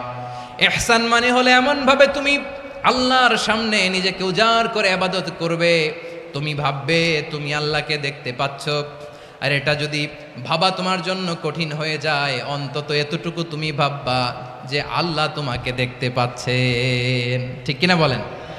ও আমার বীর চট্টলার ভাইয়েরা, কেউ যেটা দেখে না সেটা দেখে কে? এই বিশ্বাস হৃদয়ের মধ্যে আছে? নামাজে যখন দাঁড়ান এই ফিলিংসটা আনা যাবে? হ্যাঁ, এশার সালাত তো এখনো হয় নাই না? আলোচনা শেষে এশার সালাত এখানে অনুষ্ঠিত হবে, তাই না? আচ্ছা বলুন তো, আমরা এশার সালাত পর্যন্ত বেঁচে থাকবো এই গ্যারান্টি আছে কার কার? হাত তোলেন। কয়েকজন হাত তুলছে পেছনে, না বুঝে তুলে ফেলছে। এশা পর্যন্ত যে আমরা হায়াত পাবো কোনো গ্যারান্টি আছে? সবাই আওয়াজ করে বলেন, গ্যারান্টি আছে? গ্যারান্টি নাই। এই জন্য বিষ্ণু ইসলাম বলেছে, এমন ভাবে নামাজে দাঁড়াও, ইবাদত করো, মনে করো হতে পারে এটাই আমার জীবনের শেষ নামাজ। পারফর্ম দ্য সালাহ as if this is your last and final prayer. এমন ভাবে সালাতে দাঁড়াও, ভাবো হতে পারে এটাই তোমার জীবনের শেষ নামাজ। এমন ভাবে নামাজে দাঁড়াও, ভাবো এটাই শেষ নামাজ। তাহলে নামাজে একাগ্রতা বাড়ায় দিবে কে? ফলে ইবাদতের ইহসান আমাদের অর্জিত হবে। আর মুআমালাতে ইহসান হলো, বিশ্বনবী বলেন, ইন্নাল্লাহা তাবারাকা ওয়া তাআলা কাতাবাল ইহসানা আলা কুল্লি শাই ফাইদা কাতালতুম ফাআহসিনুল কিতলা ওয়া ইযা যাবাহতুম ফাআহসিনুয যাবহা ওয়ালিয়ুহিদ্দা আহাদুকুম শাফরাতাহু ওয়ালিয়ুরিহ যাবিহাতাহু। ইহসান দুই ধরনের। আওয়াজ করে বলতে হবে, কয় ধরনের? সবাই বলুন আওয়াজ করে, কয় ধরনের? একটা হচ্ছে ইহসান ফিল ইবাদা, ইবাদতে ইহসান। ইবাদতে ইহসান কি? একাগ্র অনুভব দিয়ে ইবাদত করা, মন প্রাণ দিয়ে ইবাদত করা। আর মুআমালাতে ইহসান কি? সব কাজে, দৈনন্দিন কাজে, কর্মে, সামাজিক অ্যাক্টিভিটিতে কোমলতা প্রদর্শন করা, অনুগ্রহের সাথে সবকিছু করা। আল্লাহ তাআলা ইন্নাল্লাহা তাবারাকা ওয়া তাআলা কাতাবাল ইহসানা আলা কুল্লি শাই, তিনি সব কিছুর ব্যাপারে ইহসানকে আবশ্যক করেছেন। সব কিছুতে মুমিনের সব কাজে ইহসানের পরশ থাকবে। ওয়া ইযা কাতালতুম ফাহসিনুল কিতলা, বিশ্বনবী বলেন তুমি যখন কাউকে হত্যা করো ইহসানের সাথে করো। সুবহানাল্লাহ পড়বেন না? যখন হত্যা করো তখনও ইহসানের সাথে। আচ্ছা হত্যা করবো আবার ইহসান আসবে করতে করে, তো মেরেই ফেলবো আমি। আল্লাহ, ও ভাই একজন খুন করেছে, খুনি, রাষ্ট্রীয় আইনে তার শাস্তি হয়েছে ডেথ পেনাল্টি, মৃত্যুদণ্ড। এখন মৃত্যুদণ্ড দেখে আপনি যেমনি মন চায় তেমনি মারবেন লোকটারে? ওর নাক কেটে ফেলতে পারবেন? ওর কান কাটতে পারবেন? ওর চোখ উপড়ে ফেলতে পারবেন আপনি? যেমন মন চায় তার অঙ্গহানি করা যাবে না।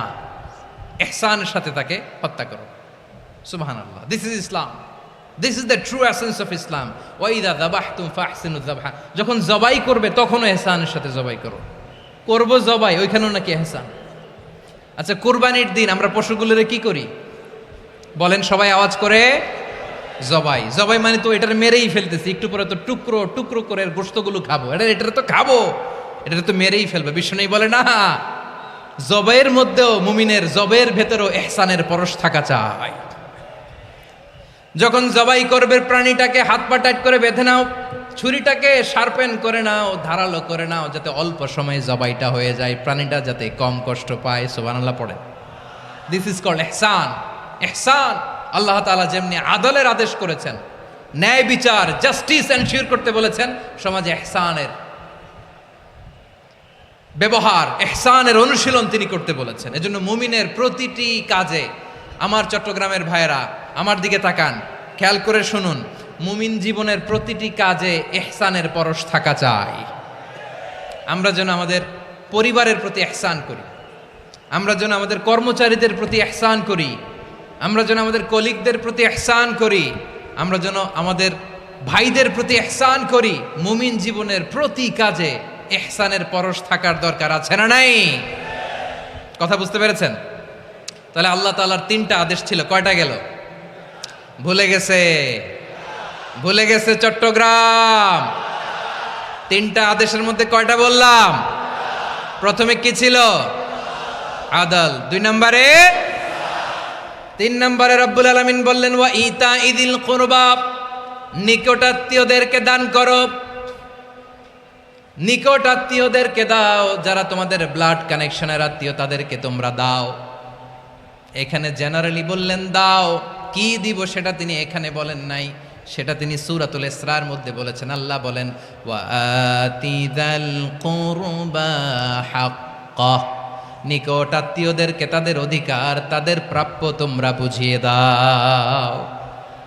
দেখেন, একটা শান্তির সমাজ, একটা সমৃদ্ধ সমাজ, একটা মানবিক সমাজ গঠনের জন্য আল্লাহ তাআলা বেশি না, মাত্র 3টা অর্ডার, 3টা ভার্ডিক্ট তিনি জারি করেছেন। 1 নাম্বার সুশাসন, ন্যায় বিচার। 2 নাম্বার ইহসান। 3 নাম্বার নিকটাত্মীয়, যারা কাছের, তোমার ভেরি ক্লোজ রিলেশনশিপে আছে, তাদেরকে দাও। দাও, দিলে বাড়িয়ে দেয় কে? অনেকে দিতে চায় না, কৃপণতা করে। দিলে বাড়ায় দেয় কে? ও মিয়া, মদিনার মধ্যে সবচাইতে গরিব সাহাবী ছিল বেলাল রাদিয়াল্লাহু তাআলা আনহু। ওনার এন্টায়ার অ্যাসেট, সম্পদের পরিমাণ কতদূর জানেন? একটা লুঙ্গি। বেলাল রাদিয়াল্লাহু তাআলা আনহু, ওনার টোটাল ওয়েলথের এস্টিমেশন হচ্ছে মাত্র একটা লুঙ্গি। একটা লুঙ্গি, টোটাল ওয়েলথ এস্টিমেশন, টোটাল সম্পদের পরিমাণ বেলাল রাদিয়াল্লাহু তাআলা আনহুর কি ছিল? কথা বোঝে নাই বোধহয়, কি ছিল? ওই বেলাল রাদিয়াল্লাহু তাআলা আনহুকে বিষ্ণু ইসলাম বলেছেন আনফিক ইয়া বেলাল, ও বেলাল তুমিও দাও। ওয়ালা তাখশা মিন যিল আরশি ইখলালা, আরশের অধিপতির তো কোনো ঘাটতি নাই, তুমি দিলে ওই আল্লাহ তোমারে বাড়ায় দিবে। এজন্য আমার প্রিয় ভাইয়েরা, দিলে কমে না, দিলে বাড়ে। অনেকে ধরে রাখে, নতুন কিছু নিতে পারে না, হাত দিয়ে যেটা ধরে রেখেছেন এটা দিয়ে দেন, বড় একটা ধরার সুযোগ পাবেন। জোরে বলেন ঠিক কিনা? ধরেন 5 কেজি ওজনের একটা ধরে রাখছেন, এখন 10, এটা না ছাড়লে 10 কেজি ধরতে পারবেন আপনি? আচ্ছা, 10 কেজির জিনিস একটা আছে হাতে, ওইটা যদি ছেড়ে দেন তাইলেই না 15 কেজি ধরতে পারবেন। কথা বলেন ঠিক কিনা? তাহলে দিলে বাড়িয়ে দেয় কে? রব্বুল আলামিন বললেন 3 নাম্বার আদেশ হলো তোমাদের প্রতি সমাজটারে কেমন করে মানবিক সমাজ, সুন্দর সমাজ গড়বা। 3 নাম্বার আদেশ হলো ওয়া আতিদাল কুরবা হাক্কা, নিকটাত্মীয়দেরকে তাদের প্রাপ্য বুঝিয়ে দাও। এই নিকটাত্মীয়দেরকে তাদের অধিকার বুঝিয়ে দেওয়া, প্রাপ্য বুঝিয়ে দেওয়াতে আমাদের গাফলতি আছে না নাই? চট্টগ্রামে নাই? মাশাআল্লাহ আছে, আছে। অনেকে দেখবেন অনেক আল্লাহওয়ালা, তাহাজ্জুদ গুজার, সেজদা দিতে দিতে কপালে কালো দাগ ফেলে দিছে, সে তার বোনের হকটা আদায় করে নাই। আছে না নাই? হ্যাঁ, এখানেও আছে। সর্বনাশ। অনেক বড় হাজী সাহেব, বিশাল লম্বা দাড়ি, ছেলেরে সব দিয়ে দিছে, মেয়েরে কিছু দেয় নাই, মেয়ের হক আদায় করে নাই। আছে না নাই? এই হাজী সাহেবেরা, এই আল্লাহওয়ালারা কিয়ামতের ময়দানে আটকে যাবে। আপনি অন্যের অধিকার নষ্ট করেছেন, তাদের রাইটসকে ভায়োলেট করেছেন। এজন্য আল্লাহ তাআলা বলেন, কারো অধিকার যদি কেউ নষ্ট করে, ওই সমাজটা মানবিক সমাজ কঠিনকালেও হতে পারে না। এজন্য 3 নম্বর আল্লাহ বললেন ওয়া ইতা ইদিল কুরবা, নিকটাত্মীয়দেরকে দাও। কি দিবা? তাদের অধিকার দিয়ে দাও। বোনের অধিকার বুঝিয়ে দাও, মেয়ের অধিকার বুঝিয়ে দাও, ফুফুর অধিকার বুঝিয়ে দাও। দেখবেন অনেক মায়েরা ছেলের পাতে মুরগির রান দেয়, মেয়ের পাতে দেয় মুরগির ঠ্যাং। এরকম আছে না নাই? ছেলেরা কি দেয় মুরগির? মেয়ের পাতে কি দেয়? তো মেয়ের কি মুরগির রান খেতে মনে চায় না? মনে চায় না? এমনটা করা যাবে না। নিকটাত্মীয়দেরকে অধিকার দিয়ে দাও, নিকটাত্মীয়ের সাথে সুসম্পর্ক রাখো। আদেশটা কার? এজন্য প্রিয় ভাইয়েরা, জীবনে যদি বারাকা অর্জন করতে চান, নিকটাত্মীয়দের সাথে সুসম্পর্ক রাখতে হবে, তাদের জন্য উপহার পাঠাতে হবে। বিশ্বনবী বলেন, লা ইয়াদখুলুল জান্নাতা কাতে, যে ব্যক্তি আত্মীয়তার সম্পর্ককে ছিন্ন করে দেয়, সে কশিন কালেও আল্লাহর জান্নাতে ঢুকবে না। আপনি কি এটারে সহজ হাদিস মনে করছেন? এটা সহজ কথা? আপনি ভাবছেন আপনার নামাজ আপনারে বাঁচাতে পারবে, আপনার রোজা বাঁচাতে পারবে, আপনার তাহাজ্জুদ আপনারে বাঁচাতে পারবে? আপনি অধিকার নষ্ট করলে কিছুই আপনারে বাঁচাতে পারবে না। এজন্য নিকট আত্মীয়দেরকে দিতে হবে বেশি বেশি। বিশ্বনবী বলেন, ইন্না সাদাকাতা আলাল মিসকিনি সাদাকা ওয়া আলা যির রাহিমি ইসনাতান সাদাকাতুন ওয়া সিলা। মিসকিন রে দান করলে শুধু দানের সওয়াব হয়, নিকট আত্মীয়কে দান করলে দুইটার সওয়াব হয়, সাদাকার সওয়াব হয়, আবার আত্মীয়তার বন্ধন অটুট রাখার সওয়াব হয়ে যায়। আবার বিশ্বনবী বললেন, মান সাররাহু আইয়ুবসাতা লাহু ফি রিজকিহি ওয়া ইউনসা লাহু ফি আসারিহি ফালইয়াসিল রাহিমা। যে ব্যক্তি তার রিজিকের প্রশস্ততা চায় আর হায়াতে বরকত চায়, সে যেন তার আত্মীয়ের সাথে সুসম্পর্ক রাখে। আমার প্রিয় চট্টলার ভাইয়েরা, আমাদের রিজিক বাড়ুক, এটা আমরা চাই কি চাই না? সবাই চান? হ্যাঁ, আমাদের রিজিকে প্রশস্ততা আসুক, চাই কি চাই না? আমাদের হায়াতে বরকত আসুক, আমরা চাই কি চাই না? এই দুইটা যদি চান, তাহলে নিকটাত্মীয়দের সাথে সুসম্পর্ক রাখবেন, পারবেন? তাহলে সমাজটারে মানবিক সমাজ বানায় দিবে কে? তিনটা আদেশ চলে গেল। কয়টা? আওয়াজ করে বলেন। 1 নম্বরে কি ছিল? 2 নম্বরে, 3 নম্বরে নিকটাত্মীয়দেরকে দান। আপনাদেরকে আরো শোনার আগ্রহ আছে? আপনাদের মনোযোগ আছে না গেছে? কষ্ট হচ্ছে না? মাশাআল্লাহ, মাশাআল্লাহ। তাকবীর পড়ুন, লিল্লাহে তাকবীর।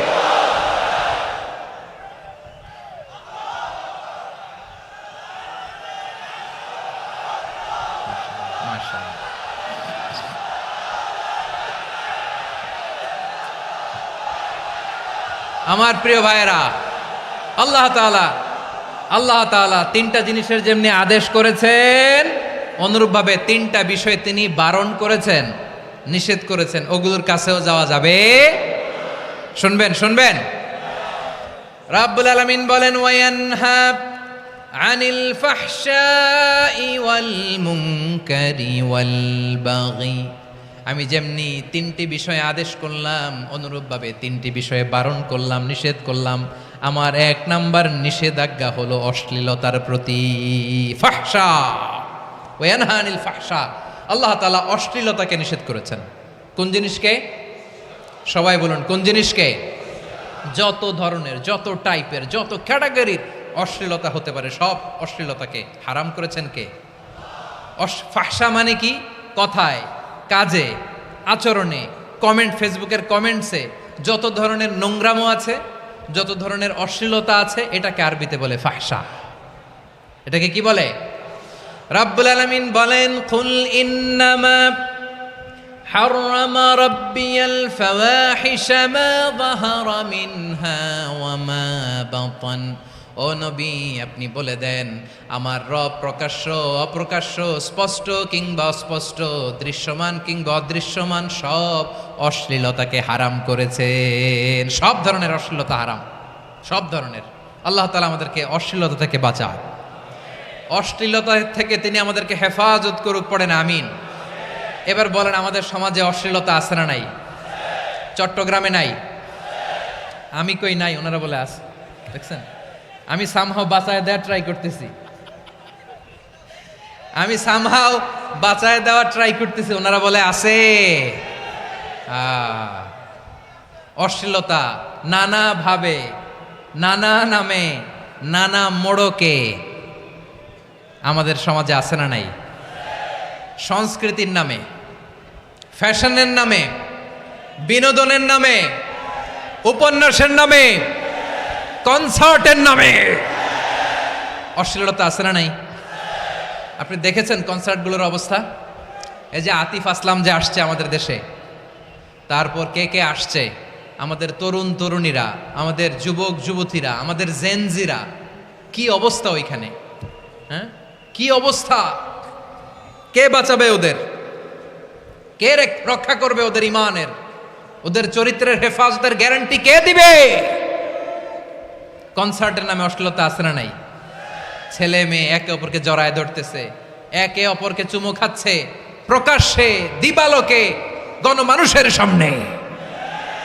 আল্লাহ তাআলা এই অশ্লীলতা থেকে আমাদেরকে বেঁচে থাকতে বলেছেন, বেঁচে থাকতে বলেছেন। রূপালী জগতের নামে অশ্লীলতা আছে না নাই? এই টার্মটা আপনারা জানেন না? রূপালী জগৎ কি জগৎ? আসলে কি রূপালী জগৎ না অন্ধকার জগৎ? আমার বোনেরা, আপনাদেরকে যে কি বলে তারা বুঝায়, রূপালী জগৎ শুনেই আপনি ভরকে যাবেন না। রূপালী জগতে যে নারী যত বেশি উলঙ্গ, সে নাকি তত বেশি সাহসী। জানেন, বলে এটা একটা সাহসী নারী, খুব সাহসী পদক্ষেপ তার। যত বেশি শরীর থেকে কাপড় নামাতে পারবে, যত বেশি বস্ত্রহীন হয়ে নিজেকে প্রেজেন্ট করতে পারবে, সে নাকি তত বেশি সাহসী। আমার চট্টলার ভাইয়েরা, শয়তানের প্রথমে এজেন্ডা ছিল বনি আদমকে বস্ত্রহীন করা। সে আদম এবং হাওয়া আলাইহিস সালামকে নিষিদ্ধ গাছের ফল খাইয়ে তাদেরকে বস্ত্রহীন করেছে। এই জামিনেও সে আমাদেরকে বস্ত্রহীন করতে চাইবে। এই রূপালী জগতের নামে তারা এটা করে। আমার প্রিয় বোনেরা, আপনি জানেন না আপনার দাম কত। ওরা আপনাদেরকে বিজ্ঞাপনের সস্তা পণ্য বানাতে চায়। ওরা আপনাদেরকে ওদের ভোগের লিপসার টুলস বানাতে চায়। ওরা আপনাদেরকে দিয়ে ওদের খায়েশ পূরণ করতে চায়। এটা আপনাদের জন্য মোটেও ডিগনিটি নয়, এটা আপনাদের জন্য সম্মান নয়। আপনার সম্মান শালীনতায়, আপনার সম্মান হেজাবে, আপনার সম্মান ভদ্রতায়, আপনার সম্মান আপনার ডিসেন্ট পোশাকে। পোশাক বলে দেয় এই নারীটা ভদ্র না অভদ্র। পোশাক বলে দেয় এই মেয়েটা কোন ঘরের মেয়ে। আওয়াজ করে বলেন ঠিক কিনা? আপনি জানেন না, আপনার এই সস্তা পণ্য বানায়, ভোগের পণ্য, বিলবোর্ডে আপনাকে উলঙ্গ করে উপস্থাপন করে। এই অশ্লীলতার সাথে ইসলামের কোনো সম্পর্ক। এজন্য আল্লাহ বলেন, আমি অশ্লীলতাকে হারাম করেছি। অশ্লীলতাকে হারাম করার প্রথম কারণ হলো এর মাধ্যমে মানবতাকে অপমানিত করা হয়। কারণ মানুষের সম্মান মানুষের পোশাকে।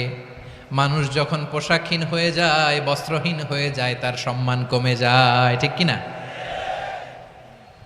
অশ্লীলতাকে হারাম করার প্রথম কারণ হচ্ছে মানুষ মানুষকে অপমান করে। একটা নারী, সে তো সম্মানিত। নারী যে কত সম্মানিত, নারীরা এটা বুঝেই নাই। বিশ্বনবী বলেন, আর দুনিয়া কুল্লুহা মাতা ওয়া খায়রু মাতা'আদ দুনিয়া আল মারআতুস সালিহা। আমার বোনেরা, 5টা প্যান্ডেলে আপনারা এলইডিতে আমার আলোচনা শুনছেন, আমি জানি। আপনাদের এই গর্ভ যে কত দামি আপনি জানেন না। আপনার পেট থেকেই আসবে আগামী দিনের সালাহুদ্দিন আল আইয়ুবী। আপনার পেট থেকেই আসবে অনাগত দিনের ইমাম মাহদী আল মুনতাজার। আপনার পেট থেকেই আসবে অনাগত দিনের ফয়সাল, ওয়াসিম, মুগ্ধ, আবু সাইদের মতো বীর যোদ্ধা।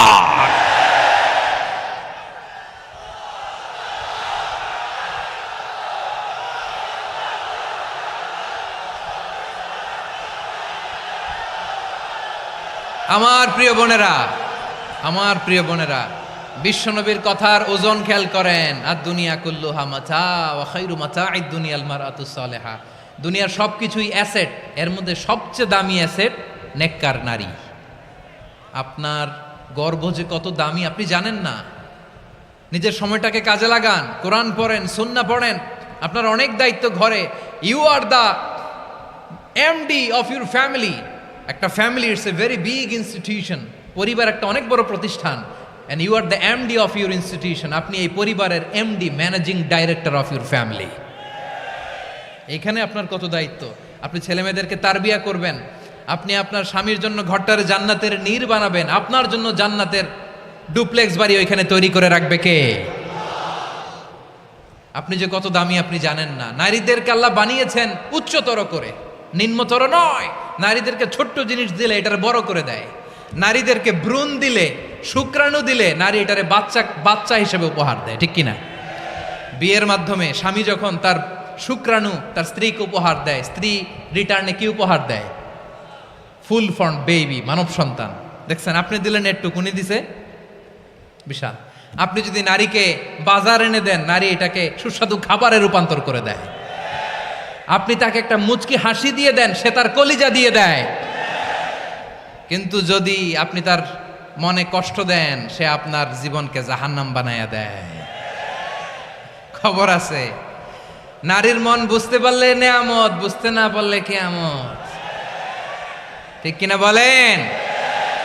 আমার প্রিয় বোনেরা, আপনি যে কত দামি আপনি জানেন না, জানেন না আপনি কত দামি, অনেক দামি আপনি।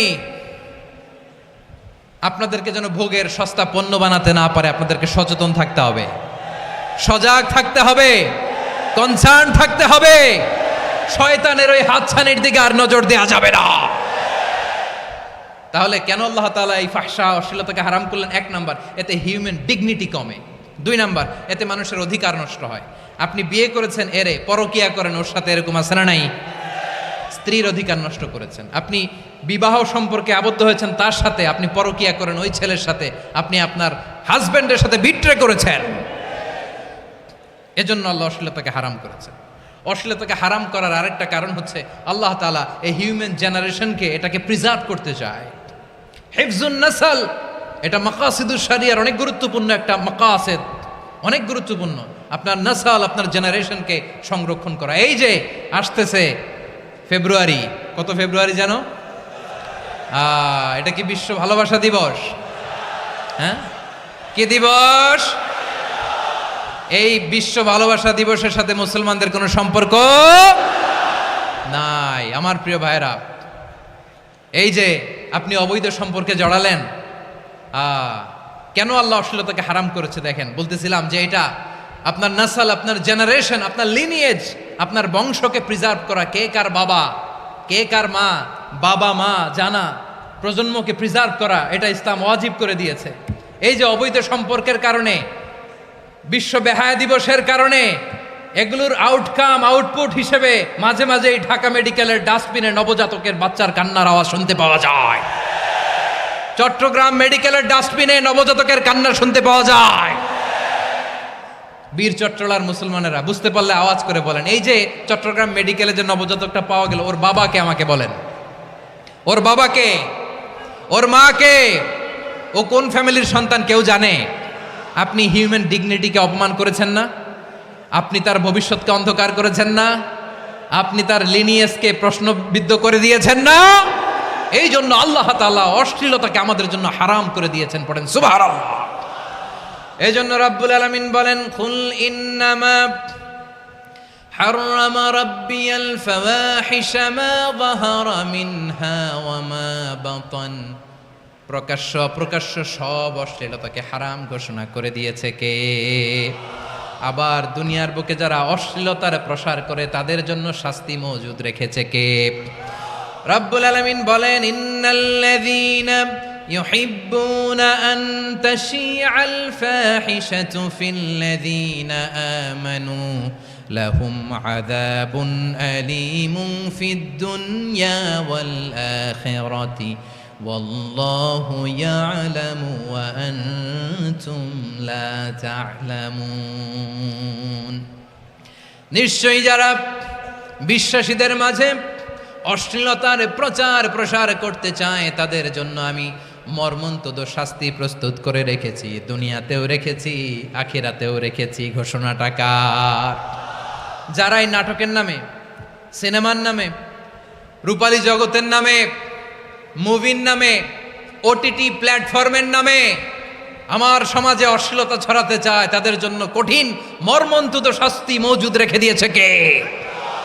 ও আমার বোনেরা, এখনো আপনি জাগবেন না? এখনো আপনার চিন্তার দুয়ারে এখনো নাড়া পড়ে নাই? ওরা আপনাকে উলঙ্গ বানাতে চায়, ওরা আপনাকে আইটেম গার্ল বানাতে চায়। এজন্য ইসলাম অশ্লীলতাকে হারাম করেছে। হারাম। ইসলাম বলেছে যোজন যোজন দূরে থাকো, ওরা বলে না কাছে আসো, কাছে আসার গল্প, ক্লোজ আপ ওয়ান, কাছে আসার গল্প আছে না নাই? চট্টগ্রামে তো এগুলো নাই মাশাআল্লাহ। হ্যাঁ, এখানেও আছে ক্লোজ আপ ওয়ান, কাছে আসার গল্প। আল্লাহ বলেন ওয়ালা তাকরাবুজ জিনা, কাছেও এসো না, জিনা থেকে যোজন যোজন কিলো দূরে থাকো। ওরা বলে কাছে আসার গল্প। আমার বীর চট্টলার ভাইয়েরা, কাছে আসতে হলে আমরা কোরআনের কাছে আসব, কাছে আসতে হলে নবীর কাছে আসব, কাছে আসার গল্প হবে আমার রবের কাছে আসার গল্প। চিল্লায় বলো ঠিক কিনা?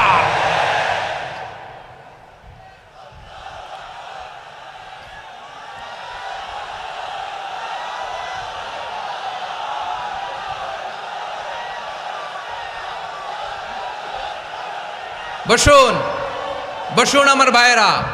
তাহলে অশ্লীলতার সাথে আমাদের কোনো সম্পর্ক, সবাই বলতে পারেননি, আওয়াজ করে বলুন, অশ্লীলতার সাথে আমাদের কোনো সম্পর্ক।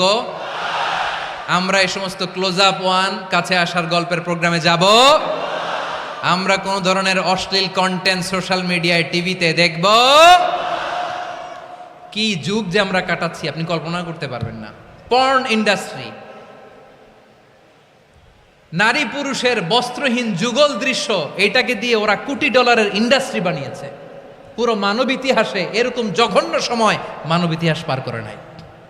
পর্ন এটা ইন্ডাস্ট্রি হয়ে গেছে। আমাদের এই যুবকগুলো, জেনজিগুলো, ওদের চরিত্র বাঁচাবে কি করে? কেমন করে হেফাজত করবে ওদের এই মূল্যবান চরিত্র? আমার প্রিয় ভাইয়েরা, এই অশ্লীলতার দ্য লেটেস্ট ভার্সন হচ্ছে LGBTQ, শরীফ থেকে শরীফা। শুনছেন আপনারা? দেখতে পুরুষ, আসলেই পুরুষ, সুস্থ একজন পুরুষ, 4 সন্তানের বাবা, বলে আমি মনে মনে নারী। দেখতে নারী, সুস্থ নারী, আসলেই সে দিব্যি একজন নারী, বলে আমি মনে মনে পুরুষ। সবচেয়ে ভয়ঙ্কর অশ্লীলতার সবচাইতে লেটেস্ট ভার্সন হচ্ছে এই ট্রান্সজেন্ডারিজম। সুস্থ পুরুষ তার বায়োলজিক্যাল গ্রোথকে হরমোন দিয়ে স্টপ করে দিয়ে সে সার্জারি করে নারী হতে চায়, সুস্থ নারী পুরুষ হতে চায়। পুরুষ পুরুষের প্রতি সেক্সুয়ালি আকর্ষণ বোধ করে। এটা লূত আলাইহিস সালামের কওমের মধ্যে ছিল। এটাকেও আল্লাহ কোরআনে ফাহিশা বলেছেন।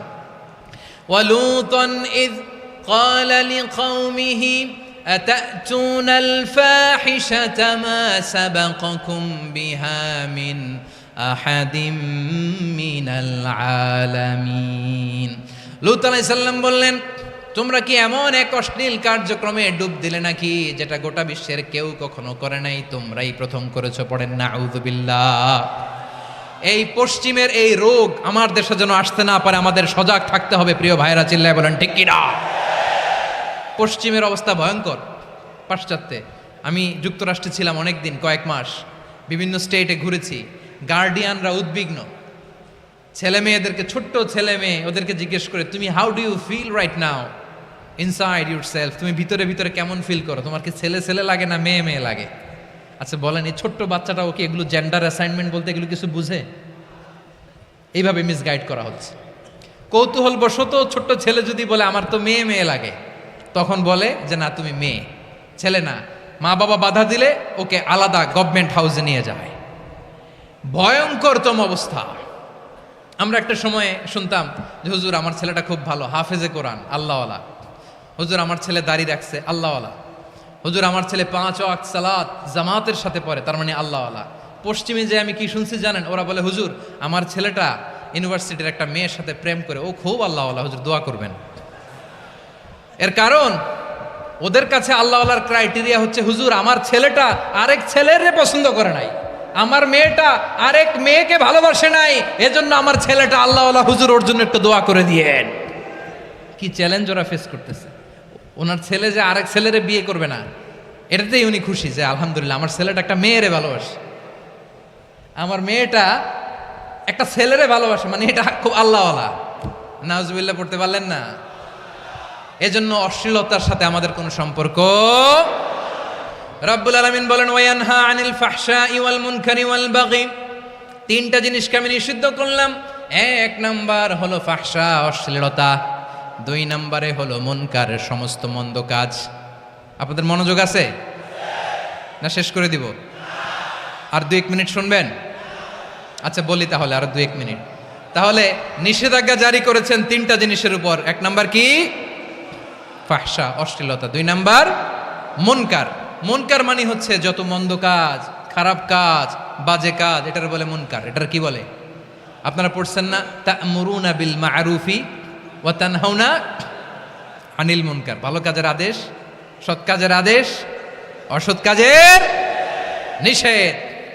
মুনকার, মুনকার হচ্ছে মানুষের স্বাভাবিক বিবেকবোধ যেটাকে খারাপ বলে, ওইটাই মুনকার।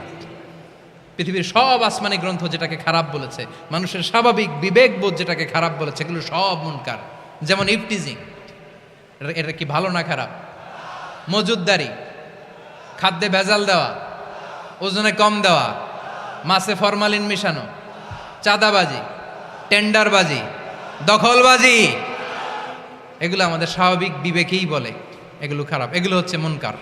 আল্লাহ তাআলা এই মুনকার থেকে আমাদেরকে বেঁচে থাকতে বলেন, আর শয়তান এই মুনকারের প্রতি আমাদেরকে উদ্বুদ্ধ করে। আল্লাহ তাআলা বললেন, ইয়া আইয়ুহাল্লাযীনা আমানু লা তাত্তাবিউ খুতুওয়াতিশ শাইতান ফাইন ওয়া মান ইয়াত্তাবি' খুতুওয়াতিশ শাইতানি ফাইন্নাহু ইয়া'মুরু বিল ফাহশাই ওয়াল মুনকার।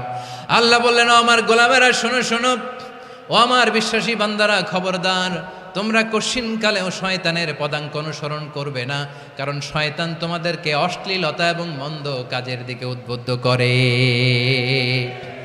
আমাদের কাজ হচ্ছে শয়তান আমাদেরকে যেদিকে নিতে চায় আমরা তার উল্টা দিকে যাব, ঠিক কিনা বলেন? শয়তান এই মন্দ কাজকে আমাদের কাছে বিউটিফাই করে, চাকচিক্যময় করে আমাদের সামনে উপস্থাপন করে। এজন্য আল্লাহ বলেন মুনকারকে থামাতে হবে, মুনকার প্রতিরোধ করতে হবে। মুনকার প্রতিরোধের দায়িত্ব শুধু আমাদের নাকি? শুধু আপনার খতিব সাহেবের, ইমাম সাহেবের, নাকি মুসলিম উম্মার সবার? আওয়াজ করে বলুন, মুনকার অসৎ কাজ প্রতিরোধের দায়িত্ব কার? রাব্বুল আলামিন বলেন, কুনতুম খায়রা উম্মাতিন উখরিজাত লিন-নাসি তা'মুরুনা বিল মা'রুফি ওয়া তানহাউনা আনিল মুনকার। তোমাদেরকে শ্রেষ্ঠ জাতি করে জমিনের মধ্যে আবির্ভূত করা হয়েছে, যাতে করে তোমরা জমিনের ভেতরে সৎ কাজের আদেশ করতে পারো আর অসৎ কাজের নিষেধ করতে পারো। উম্মাহ কুনতুম খায়রা, তাহলে গোটা উম্মার দায়িত্ব, এটা বুঝতে পারছেন তো? আচ্ছা, আরো নিচে আসেন। এরপরে আল্লাহ বললেন, শুধু উম্মাহ না, এই জমিনের রাজত্ব আমি যাদের হাতে দেই, এই জমিনের মালিক আমি যাদেরকে বানিয়ে দেই, যাদেরকে আমি সরকারের দায়িত্ব দেই, তাদেরকেও মুনকার প্রতিরোধের দায়িত্ব দিয়েছে কে? আল্লাহ বলেন, যারা ক্ষমতার মসনদে বসেছে তাদেরকে 4 দফা কর্মসূচি আমি আল্লাহ দিলাম। আওয়াজ করে বলেন, কয় দফা?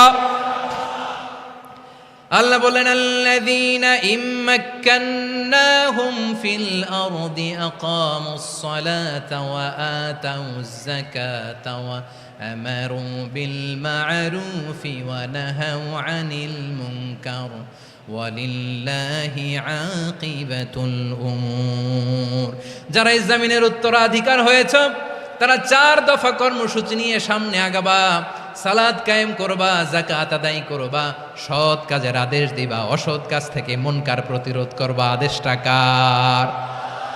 আমার প্রিয় চট্টলার ভাইয়েরা, পুরো উম্মার দায়িত্ব মুনকার প্রতিরোধ করা, সরকার প্রধানের দায়িত্ব মুনকার প্রতিরোধ করা। এরপর আল্লাহ বলেন, প্রতিটা ফ্যামিলির যিনি প্রধান সিইও বাবা, প্রত্যেক বাবারও দায়িত্ব এই মুনকার প্রতিরোধ করা। আওয়াজ করে বলেন ঠিক কিনা? যেমনটি সাইয়েদনা লুকমান আলাইহিস সালাম ওনার কলিজার টুকরা সন্তানকে আদেশ করেছেন, ইয়া বুনাইয়া আকিমিস সালাতা ওয়া'মুর বিল মা'রুফি ওয়ানহা আনিল মুনকার। পড়েন সুবহানাল্লাহ। বাবা ছেলেকে সবক দিচ্ছে। কে সবক দিচ্ছে? কাকে? লুকমান আলাইহিস সালাম ছেলেকে বলতেছে, ওরে আমার কলিজার টুকরা সন্তান, ওরে আমার বাছা, নামাজ কায়েম করবা, সৎ কাজের আদেশ দিবা, আর মুনকার প্রতিরোধ করবা, অসৎ কাজ, সমাজ থেকে খারাপ কাজকে ঝেঁটে বিদায় করে দিবা।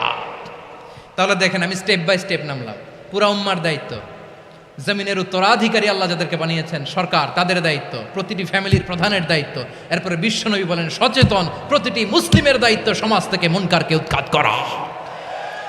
বিশ্বনবী বলেছেন মান রাআ মিনকুম মুনকারান ফালিয়ুগাইয়িরহু বিয়াদিহি ফাইন লাম ইয়াস্তাতি ফাবিলিসানিহি ওয়া ইন লাম ইয়াস্তাতি ফাবিকলবিহি ওয়া যালিকা আযআফুল ঈমান। সমাজে যে মুনকার দেখবে, খারাপ কাজ দেখবে, সে যেন হাত দিয়ে সেটাকে থামায়। কি দিয়ে? আপনাদের তো হাত নাই না? হাত আছে, হাত আছে। ওরা যেই হাত দিয়ে অন্যায় করে ওইটা প্রতিরোধের জন্য আমাদেরও হাত আছে না নাই? থামাতে হবে, থামাতে হবে।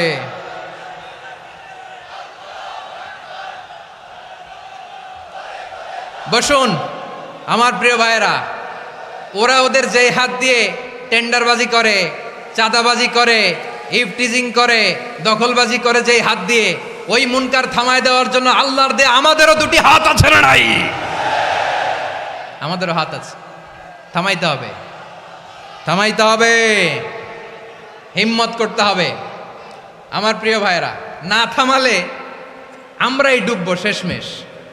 আমাদের বাঁচার জন্য হইলেও থামাইতে হবে। রব্বুল আলামিন বলেন ওয়াত্তাকু ফিতনাতাল লা তুসিবান্নাল্লাযীনা যালামু মিনকুম খাসসা।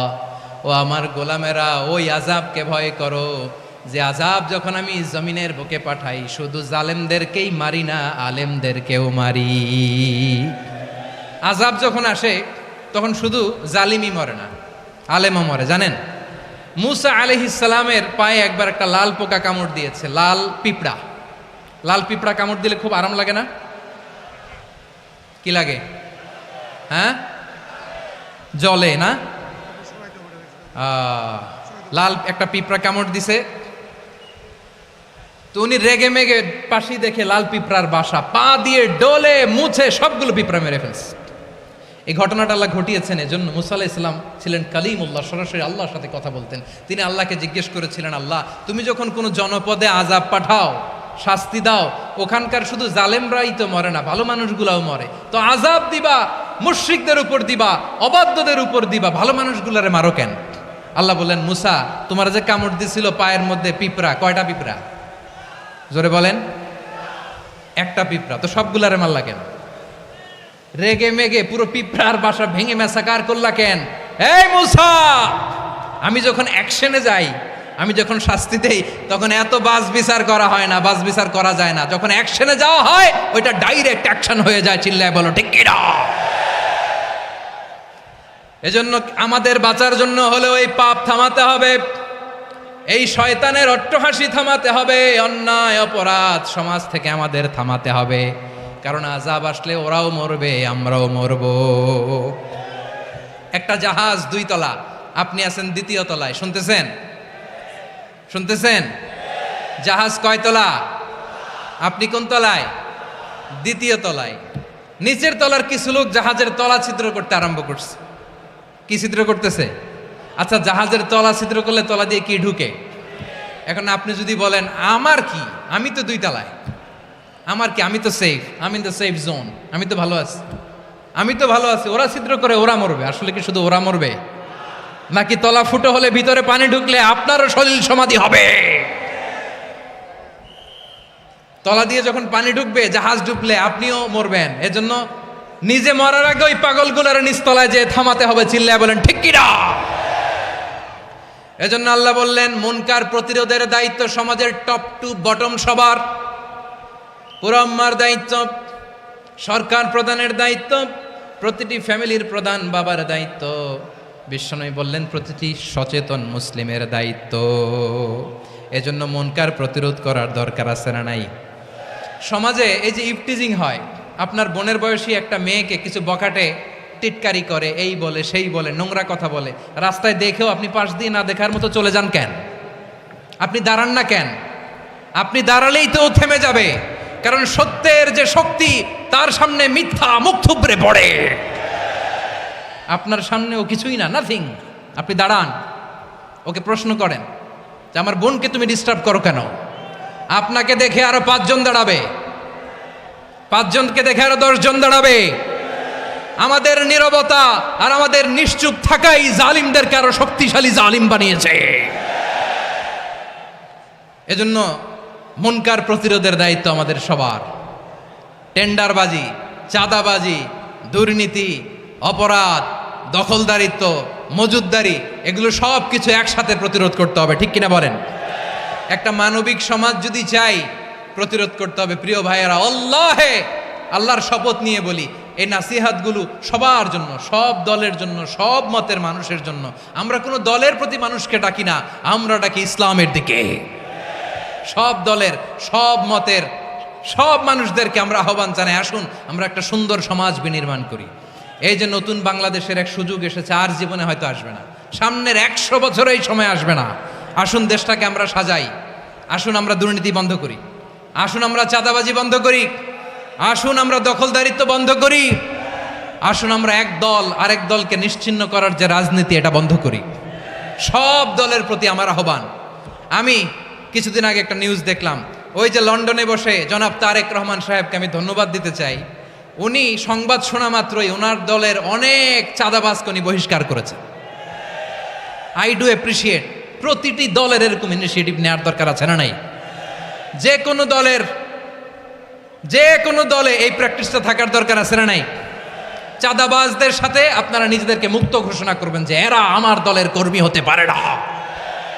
আমরা চাঁদাবাজ মুক্ত বাংলাদেশ চাই, জুলুম মুক্ত বাংলাদেশ চাই, ফ্যাসিজম মুক্ত বাংলাদেশ চাই, গুণ খুন খারাপি মুক্ত বাংলাদেশ চাই। আমরা নতুন ভোরের বাংলাদেশ চাই।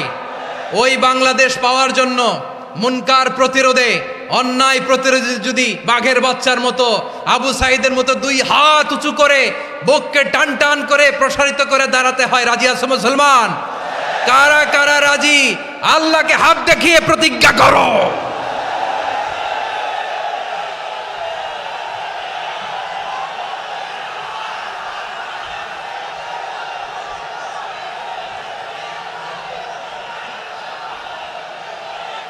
আমার প্রিয় ভাইয়েরা, বসুন বসুন আমার ভাইয়েরা।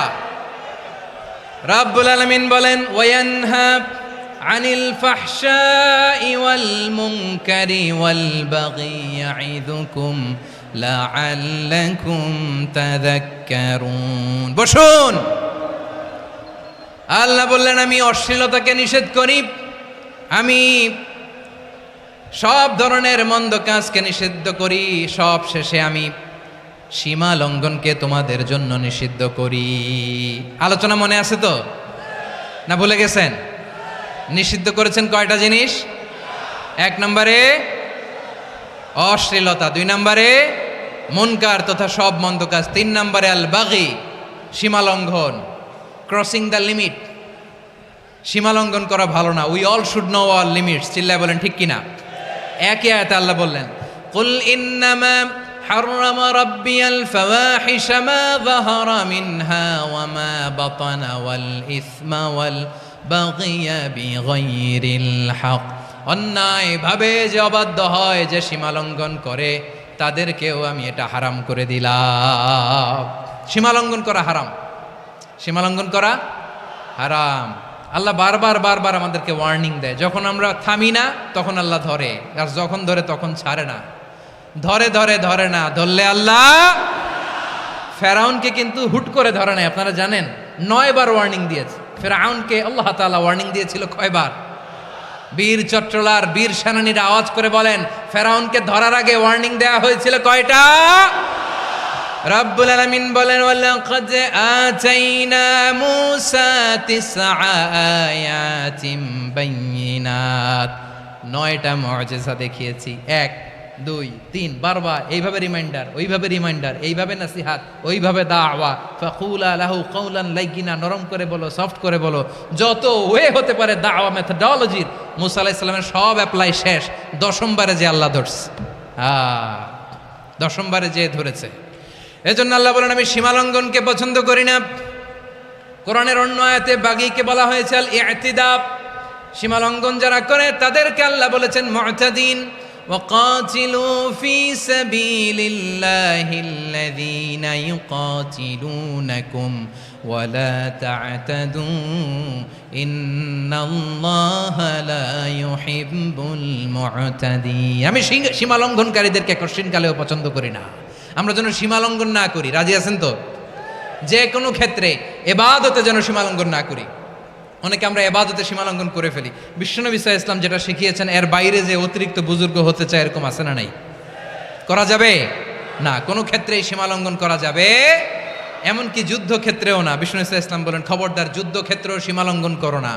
কি সুন্দর ইসলাম আমরা পেয়েছি। বিশ্বনবী বলেন খবরদার যুদ্ধের ময়দানে কোনো নারীর গায়ে হাত তোলো না, কোনো শিশুর গায়ে হাত তোলো না, কোনো গবাদি পশু হত্যা করো না, কোনো শস্যক্ষেত্র ধ্বংস করো না, এবাদতরত অন্য ধর্মের কোনো সন্ন্যাসীর গায়ে হাত তোলো না। বলেন সুবহানাল্লাহ। তাহলে আমরা সীমা লঙ্ঘন করতে পারবো? প্রিয় ভাইরা, একটা সুখী সমৃদ্ধ শান্তির সমাজ, মানবিক সমাজ যদি আমরা গঠন করতে চাই, আমাদের আল্লাহর দেয়া কয়টা আদেশ মানতে হবে বলেন দেখি? সবাই বলেন কয়টা? আর বেঁচে থাকতে হবে কয়টা জিনিস থেকে? আওয়াজ করে বলেন কয়টা? আচ্ছা, আদেশ নাম্বার 1 কি ছিল বলেন? আল্লাহর আদেশ কি? 1 নাম্বার আদাল, ন্যায়পরায়ণতা। আমরা সুবিচার, সুশাসন, ন্যায় বিচার চাই কি চাই না? 2 নম্বরে কি ছিল? মাশাআল্লাহ, আওয়াজ করে বলেন 2 নম্বরে কি ছিল? ইহসান। আমরা যেন সবার প্রতি দয়া পরবশ হই, ইহসান করি। 3 নম্বরে কি ছিল?